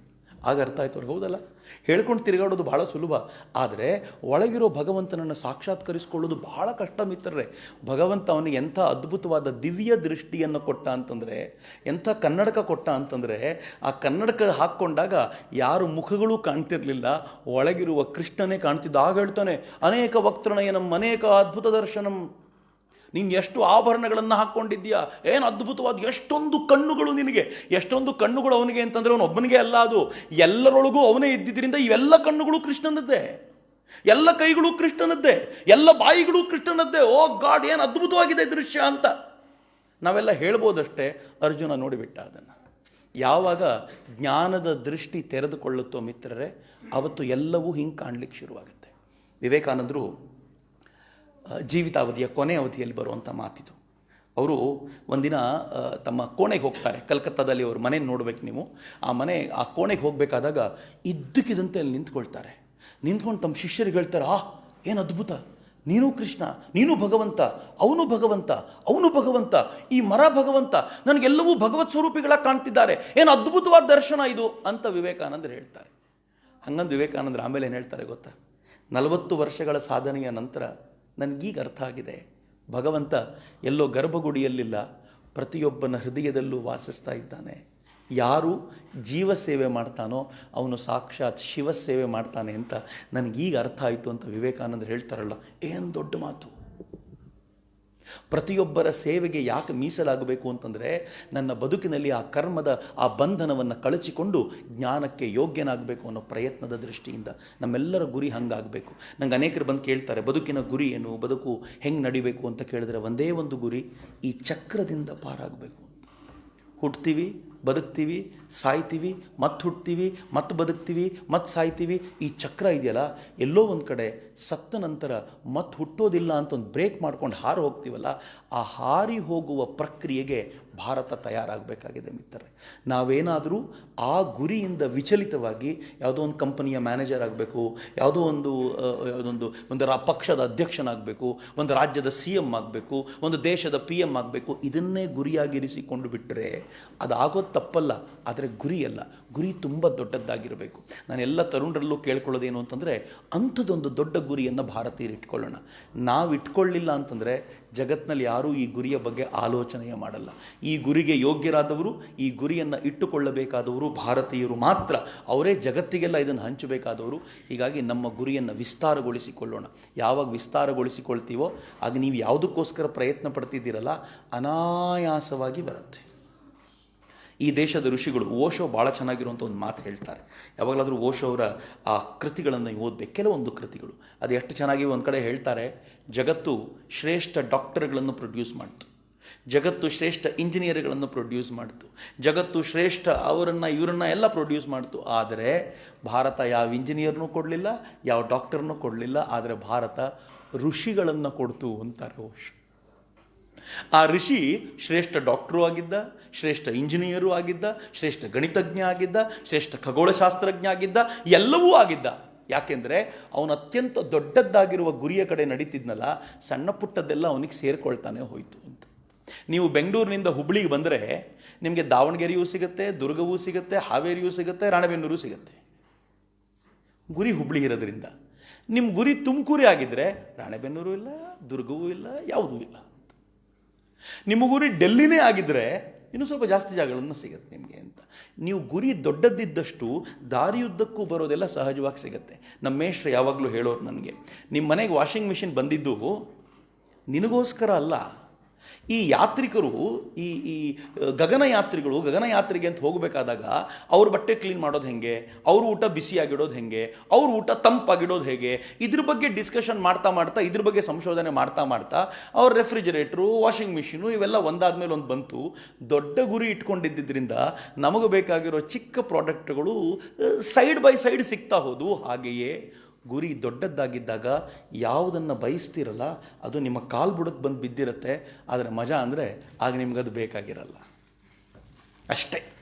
ಭಾರತ ಕಲಿಸಿಕೊಟ್ಟಿದ್ದು ಅದನ್ನೇ. ನಿನ್ನ ಕಾಲು ಬುಡಕ್ಕೆ ಅದು ಬಂದು ಬಿದ್ದಿರುತ್ತೆ, ಆದರೆ ಅದಕ್ಕೆ ಹೇಳಬೇಕು, ಭಗವಂತ ಇದು ಕಾಲು ಬುಡದಲ್ಲೇ, ನನಗೆ ಬೇಕಾಗಿರೋದು ನೀನು ಮಾತ್ರ, ನೀನು ಸಿಗದಿದ್ದರೆ ಇದು ಯಾವುದೂ ಬೇಕಾಗಿಲ್ಲ ನನಗೆ ಅಂತ. ಹಂಗೆ ಯಾರು ಧೈರ್ಯವಾಗಿ ಹೇಳಬಲ್ಲರೋ ನಿಜವಾಗಿಯೂ ಅವನೇ ಧೀರ. ಅಂಥ ಧೀರನಾಗಬೇಕು ಅಂತ ಕೇಳಿಕೊಂಡಾಗ ಅರ್ಜುನನು ಹೇಳ್ತಾನೆ, ಎಸ್, ನನಗೀಗ ಅರ್ಥ ಆಯಿತು, ನನಗೀಗ ಬೇಕಾಗಿರೋದು ನೀನಷ್ಟೇ, ಭಗವಂತನಷ್ಟೇ ಬೇಕು. ಆ ಹಾದಿಯಲ್ಲಿ ಇವರನ್ನೆಲ್ಲ ನಾಶ ಮಾಡೋದು ಅಗತ್ಯ ಇರೋದರಿಂದ, ಜಗತ್ತಿಗೆ ಶಾಂತಿಯನ್ನು ಕರುಣಿಸಬೇಕಾಗಿರೋದ್ರಿಂದ ಇವರನ್ನೆಲ್ಲ ನಾಶ ನಾನು ಮಾಡ್ತೀನಿ ಅಂತ ಅವನು ಅಂದ್ಕೊಳ್ಳಿಕ್ಕೂ ಕೃಷ್ಣ ಬಿಟ್ಟಿಲ್ಲ. ಯಾಕೆಂದರೆ ಅವನು ಹೇಳ್ತಾನೆ, ನಿಮಿತ್ತ ಮಾತ್ರಂ ಭವ ಸವ್ಯಸಾಚಿನ್, ಇವರನ್ನೆಲ್ಲ ಕೊಂದಾಗೋಗಿದೆ ಕಣಯ್ಯ ನಾನು. ನೀನು ಯಾಕಿದ್ದೀಯಾ ಅಂತಂದರೆ ನನ್ನ ಪ್ರಿಯ ಸಖ ನೀನು, ನನ್ನ ಕ್ಲೋಸ್ ಫ್ರೆಂಡ್ ನೀನು. ನಾನು ಕೊಂದಿದ್ದೀನಲ್ಲ, ಕ್ರೆಡಿಟ್ ಯಾರಿಗೆ ಕೊಡೋದು? ನನ್ನ ಫ್ರೆಂಡ್ ಆಗಿರೋದ್ರಿಂದ ನಿನಗೆ ಕೊಡ್ತಿದ್ದೀನಿ ಅಂತ. ಭಗವಂತ ಗೀತೆಯನ್ನು ಹೇಳಿ ಆಗಿದೆ, ಆದರೆ ನನ್ನ ಪ್ರಿಯ ಭಕ್ತ ನೀನು, ಈ ಗೀತೆಯ ಪುಸ್ತಕವನ್ನು ಬರೀ, ಕ್ರೆಡಿಟ್ ನಿಂಗೆ ಕೊಡ್ತೀನಿ ನಾನು ಅಷ್ಟೇ. ಹಾಗೆ ಭಗವಂತ ಮಾಡಿ ಆಗಿದೆ. ಅವನು ಗೀತೆಯನ್ನೇ ಹೇಳಿದವನಿಗೆ ಅರ್ಥ ಹೇಳೋದು ಕಷ್ಟ ಇತ್ತೇನು? ಆದರೆ ಏನು ಮಾಡಿದ, ಈ ಅರ್ಥವನ್ನು ನೀನು ಚೆನ್ನಾಗಿ ಹೇಳ್ಬೋದು, ತಗೋ, ಹೇಳು, ಕ್ರೆಡಿಟ್ ನೀನು ತಗೋ ಅಂತ. ಹಾಗೆ ಅದಕ್ಕೆ ಅವ್ರು ಹೇಳಿದ್ದು ನನ್ನೊಳಗಿರೋ ಭಗವಂತ ಮಾಡಿಸಿದ್ದು ಅಂತ. ನಾವೆಲ್ಲರೂ ಆ ದೃಷ್ಟಿಯಿಂದ ಅರ್ಜುನರಾಗಿರುವಂಥ ನಾವುಗಳು ಆ ಭಗವಂತನ ದಿಕ್ಕಿನತ್ತ ನಡೆಯುವ ಪ್ರಯತ್ನ ಮಾಡ್ತಾ ಪ್ರಪಂಚದ ಎಲ್ಲವನ್ನೂ ಸವಿಬೇಕು. ಹೆಂಗೆ ಸವಿಬೇಕು? ಭಾಳ ಚೆನ್ನಾಗಿದೆ ಒಂದು ಮಾತು. ವಿವೇಕಾನಂದರಿಗೆ ರಾಮಕೃಷ್ಣರು ಕೇಳ್ತಾರೆ, ಮುಂದೆ ವಿವೇಕಾನಂದ ಇಂಗರ್ಸಾಲಿಗೆ ಕೇಳ್ತಾರೆ. ಎರಡೂ ಪ್ರಶ್ನೆ ಒಂದಾದ್ಮೇಲೆ ಒಂದು. ನನಗೆ ಇವೆರಡೂ ಕೂಡ ಬಹಳ ಆಸಕ್ತಿಕರವಾದ್ದು. ರಾಮಕೃಷ್ಣರು ವಿವೇಕಾನಂದರನ್ನು ಕರೆದಿನ್ನು ನರೇಂದ್ರ ವಿವೇಕಾನಂದ ಆಗಿಲ್ಲ, ಆಗ ಕರೆದು ಕೇಳ್ತಾರೆ, ನರೇಂದ್ರ, ಒಂದು ದೊಡ್ಡ ಪಾತ್ರೆ, ಅಮೃತದ ಪಾತ್ರೆ, ನೀನೊಂದು ನೊಣವಾಗಿದ್ದೀಯ, ಅಮೃತವನ್ನು ಹೇಗೆ ಸವಿತೀಯ? ನರೇಂದ್ರ ಭಾಳ ಬುದ್ಧಿವಂತ ಅಲ್ಲ, ಏನು ಮಾಡ್ತಾನೆ, ನಾನೇನು ಮಾಡ್ತೀನಿ ಅಂದರೆ ಒಂದು ತುದಿಯಲ್ಲಿ ಕೂತ್ಕೋತೀನಿ, ಒಂದೊಂದೇ ಸಿಪ್ ಕುಡಿತೀನಿ, ಎಷ್ಟು ಬೇಕೋ ಅಷ್ಟು ತೊಗೋಬೋದು. ಅವುಗಳು ತುದಿಯಲ್ಲಿ ಯಾಕೆ ಕೂತ್ಕೊಂಡೆ? ನರೇಂದ್ರ ಬುದ್ಧಿವಂತ ಹೇಳ್ದ, ಅಕಸ್ಮಾತ್ ಜಾರಿ ಬಿದ್ದರೆ ಸತ್ತೋಗ್ಬಾರ್ದಲ್ಲ. ಅವ್ರು ಹೇಳ್ತಾರೆ, ಹುಚ್ಚ, ಅಮೃತದ ಪಾತ್ರೆ ಕಣೋ, ಅದರಲ್ಲಿ ಬಿದ್ದರೆ ಸಾಯ್ತಾರ ಯಾರಾದರೂ? ಏನು ಚೆನ್ನಾಗಿದೆ ನೋಡಿ, ಗುರುವೇ, ಶಿಷ್ಯನೇ ಯಾವಾಗಲಿದ್ರು. ಅವ್ರು ಹೇಳ್ತಾರೆ, ಅಮೃತದ ಪಾತ್ರೆ ಕೊಟ್ಟಿದ್ದು ನಾನು, ಆರ್ಡಿನರಿ ನೀರಿನ ಪಾತ್ರೆ, ಮುನ್ಸಿಪಾಲ್ಟಿ ನೀರೇನದು, ಅಮೃತದ ಪಾತ್ರೆ ಅದು, ಅದರಲ್ಲಿ ಹೆಂಗೆ ಸಾಯ್ತಾರೆ? ವಿವೇಕಾನಂದರಿಗೆ ಅರ್ಥ ಆಯಿತು. ನೆಕ್ಸ್ಟ್ ಹೆಂಗಿದೆ ಅಂತಂದರೆ, ವಿವೇಕಾನಂದರು ಮತ್ತು ಇಂಗರ್ಸಾಲ್ ಅಂತ ಅಮೇರಿಕಾದ ತುಂಬ ದೊಡ್ಡ ಭಾಷಣಕಾರ ಆತ. ಅವತ್ತಿನ ದಿನಗಳಲ್ಲಿ 200-300 ಪೌಂಡ್ಸ್ ಅವನಿಗೆ ಕೊಡ್ತಿದ್ರು, ಏನು ಸಂಭಾವನೆ ಕೊಡ್ತಿದ್ರು, ಆ ಥರದ ದೊಡ್ಡ ಭಾಷಣಕಾರ. ಅವ್ನು ಮಾತಾಡ್ತಿರ್ಬೇಕಾದ್ರೆ ವಿವೇಕಾನಂದರು ಕೇಳ್ತಾರೆ ಅವನ್ನ, ಒಂದು ಕಿತ್ತಳೆ ಹಣ್ಣನ್ನು ನಿನ್ನ ಕೈಯಲ್ಲಿ ಕೊಟ್ಟರೆ ಹೇಗೆ ತಿಂತೀಯ? ಅವನು ಹೇಳ್ತಾನೆ, ನನಗೆ ಅರ್ಜೆಂಟು, ನಾನು ಆ ಕಿತ್ತಳೆ ಹಣ್ಣನ್ನು ಪೂರ್ತಿ ಸ್ಕ್ವೀಸ್ ಮಾಡಿ ರಸ ಹಿಂಡ್ಕೊಂಡು ಕುಡಿದು ಬಿಡ್ತೀನಿ ಅಂದ. ವಿವೇಕಾನಂದರು ಹೇಳ್ತಾರೆ, ಅದೇ ನಿಮ್ಮ ಪ್ರಾಬ್ಲಮ್, ನಾನು ಹಂಗೆ ಮಾಡಲ್ಲ, ಒಂದೊಂದೇ ತೊಳೆ ತೆಗಿತೀನಿ, ತಿಂತ ಆನಂದಿಸ್ತೀನಿ ಅದನ್ನು. ಯಾಕೆಂದರೆ ಪೂರ್ತಿ ತಿನ್ನಲಿಕ್ಕಾಗಲಿಲ್ಲ ಅಂದರೆ ಇನ್ನೊಂದು ಜನ್ಮ ಇದೆ ಅಂತ ನಂಗೆ ಗೊತ್ತಿದೆ ಅಂತ ಅರ್ಥ ಅಂತ. ಒಂದೊಂದನ್ನು ಆನಂದಿಸೋದು ಅಂತ. ನಮ್ಮ ಯುವಕ ಪೀಳಿಗೆಗೆ ಇರುವಂಥ ದೊಡ್ಡ ಪ್ರಾಬ್ಲಮ್ ಏನು ಅಂತಂದರೆ ಆನಂದಿಸೋದೇ ಗೊತ್ತಿಲ್ಲ. ಸಿಕ್ಕಿರುವಂಥ ಒಂದು ಸಣ್ಣದನ್ನು ಹೇಗೆ ಆನಂದಿಸಬೇಕು ಅಂತಂದರೆ, ಹೇಗೆ ಖುಷಿ ಪಡಬೇಕು ಅಂತಂದರೆ, ಆ ಆನಂದದಲ್ಲಿ ಸಾಕ್ಷಾತ್ ಭಗವಂತನಿದ್ದಾನೆ ಎನಿಸುವಂಥ ಆನಂದ ಆಗಬೇಕು. ಅದನ್ನು ಮೀರಿ ಇದೇನು ಪ್ರಾಪಂಚಿಕವಾದಿದೆಯೋ ಅದನ್ನು ಮೀರಿದ ಒಂದು ಆನಂದವನ್ನು ಅನುಭವಿಸಬೇಕು. ಯಾವುದೋ ಒಂದು ಅಜ್ಜಿಗೆ ಒಂದು ತುತ್ತು ಊಟ ಮಾಡಿಸಿದಿರಿ ಅಂತ ಇಟ್ಕೊಳ್ಳಿ, ಎಂಜಾಯ್ ಮಾಡಿ, ವಾ ಭಗವಂತ ಎಂಥ ಅದ್ಭುತವಾದ ಅವಕಾಶ ಕೊಟ್ಟೆ. ಆ ಅಜ್ಜಿಗೆ ಎಷ್ಟು ಜನ ಊಟ ಮಾಡಿಸ್ಬೋದಿತ್ತು? 130 ಕೋಟಿ ಜನ ಇದ್ದಾರೆ, 129.25 ಕೋಟಿ ಜನ ಬಂದು ಅವಳಿಗೆ ಊಟ ಮಾಡಿಸ್ಬೋದಿತ್ತು. ಆದರೆ ಭಾಗ್ಯ ನನಗೆ ಕೊಟ್ಟಿಯಲ್ಲ, ವಾ ಇನ್ನೊಂದು ತುತ್ತು ಜಾಸ್ತಿ ಊಟ ಮಾಡಿಸ್ತೀನಿ ಅಂತ. ಯಾರಿಗಾದರೂ ಅಕ್ಷರ ಕಲಿಸುವಂಥ ಭಾಗ್ಯ ಸಿಕ್ಕಿದ್ರೆ ಹೇಳಿ, ಎಷ್ಟು ಜನ ಇದ್ದಾರೆ ಧಾರವಾಡದಲ್ಲಿ? ನನಗೆ ಯಾಕೆ ಈ ಭಾಗ್ಯ ಕೊಟ್ಟೆ? ಬಿಕಾಸ್ ನೀನು ನನ್ನನ್ನು ಇಷ್ಟಪಡ್ತಿದ್ಯಾ, ಅದಕ್ಕೆ ಭಾಗ್ಯ ಕೊಟ್ಟಿದ್ಯಾ ತಾನೇ, ನಾನು ಇದನ್ನು ಚೆನ್ನಾಗಿ ಮಾಡ್ತೀನಿ ಅಂತ. ಯಾವಾಗ ಈ ಭಾವದಿಂದ ನಾವು ಕೆಲಸಗಳನ್ನು ಮಾಡಲಿಕ್ಕೆ ಶುರು ಮಾಡ್ತೀವಲ್ಲ, ಆಗ ಕೆಲಸ ಯಜ್ಞವಾಗುತ್ತೆ, ಆಗ ಕೆಲಸ ಭಗವಂತನಿಗೆ ಸಮರ್ಪಣೆ ಆಗುತ್ತೆ. ನನಗಿದು ಅರ್ಥ ಆಗಿದ್ದು DVG ಅವ್ರು ಹೇಳಿದ ಮೇಲೆ. ಯಾರೋ DVG ಅವ್ರಿಗೆ ಕೇಳಿದ್ರಂತೆ, ನೀವು ಪೂಜೆ ಬಗ್ಗೆ, ಸಂಸ್ಕೃತಿ ಬಗ್ಗೆ ಇಷ್ಟೆಲ್ಲ ಬರೀತೀರಿ, ಒಂದಿನ ಪೂಜೆ ಮಾಡಿದ್ದು ನೋಡಿಲ್ವಲ್ಲ? ಅವ್ರು ಭಾಳ ಜನ ನೋಡಿದ್ದು ಡೌಟು, ಅವ್ರು ಪೂಜೆ ಮಾಡಿದ್ದನ್ನು. DVG ಹೇಳಿದ್ರಂತ, ನೋಡಲೇ ಇಲ್ವಾ? ನಾನು ಬರೆಯೋ ಪ್ರತಿಯೊಂದು ಕವನವನ್ನು ಪುಷ್ಪವಾಗಿಯೇ ಭಗವಂತನಿಗೆ ಸಮರ್ಪಣೆ ಮಾಡೋದು, ಇನ್ನು ಪ್ರತ್ಯೇಕ ಪೂಜೆ ಯಾವಾಗ ಮಾಡಲಿ ಅಂತ. ಏನು ಚಂದ ರೀ ಅದು. ಯಾಕೆ ಅವೆಲ್ಲವೂ ಶ್ರೇಷ್ಠ ಕೃತಿಗಳು ಅಂತಂದರೆ, ನಾನು ನೀವು ಅಲ್ಲಿರುವಂಥ ಪುಷ್ಪವನ್ನು ತೆಗೆದು ಹಾಕ್ತೀವಿ.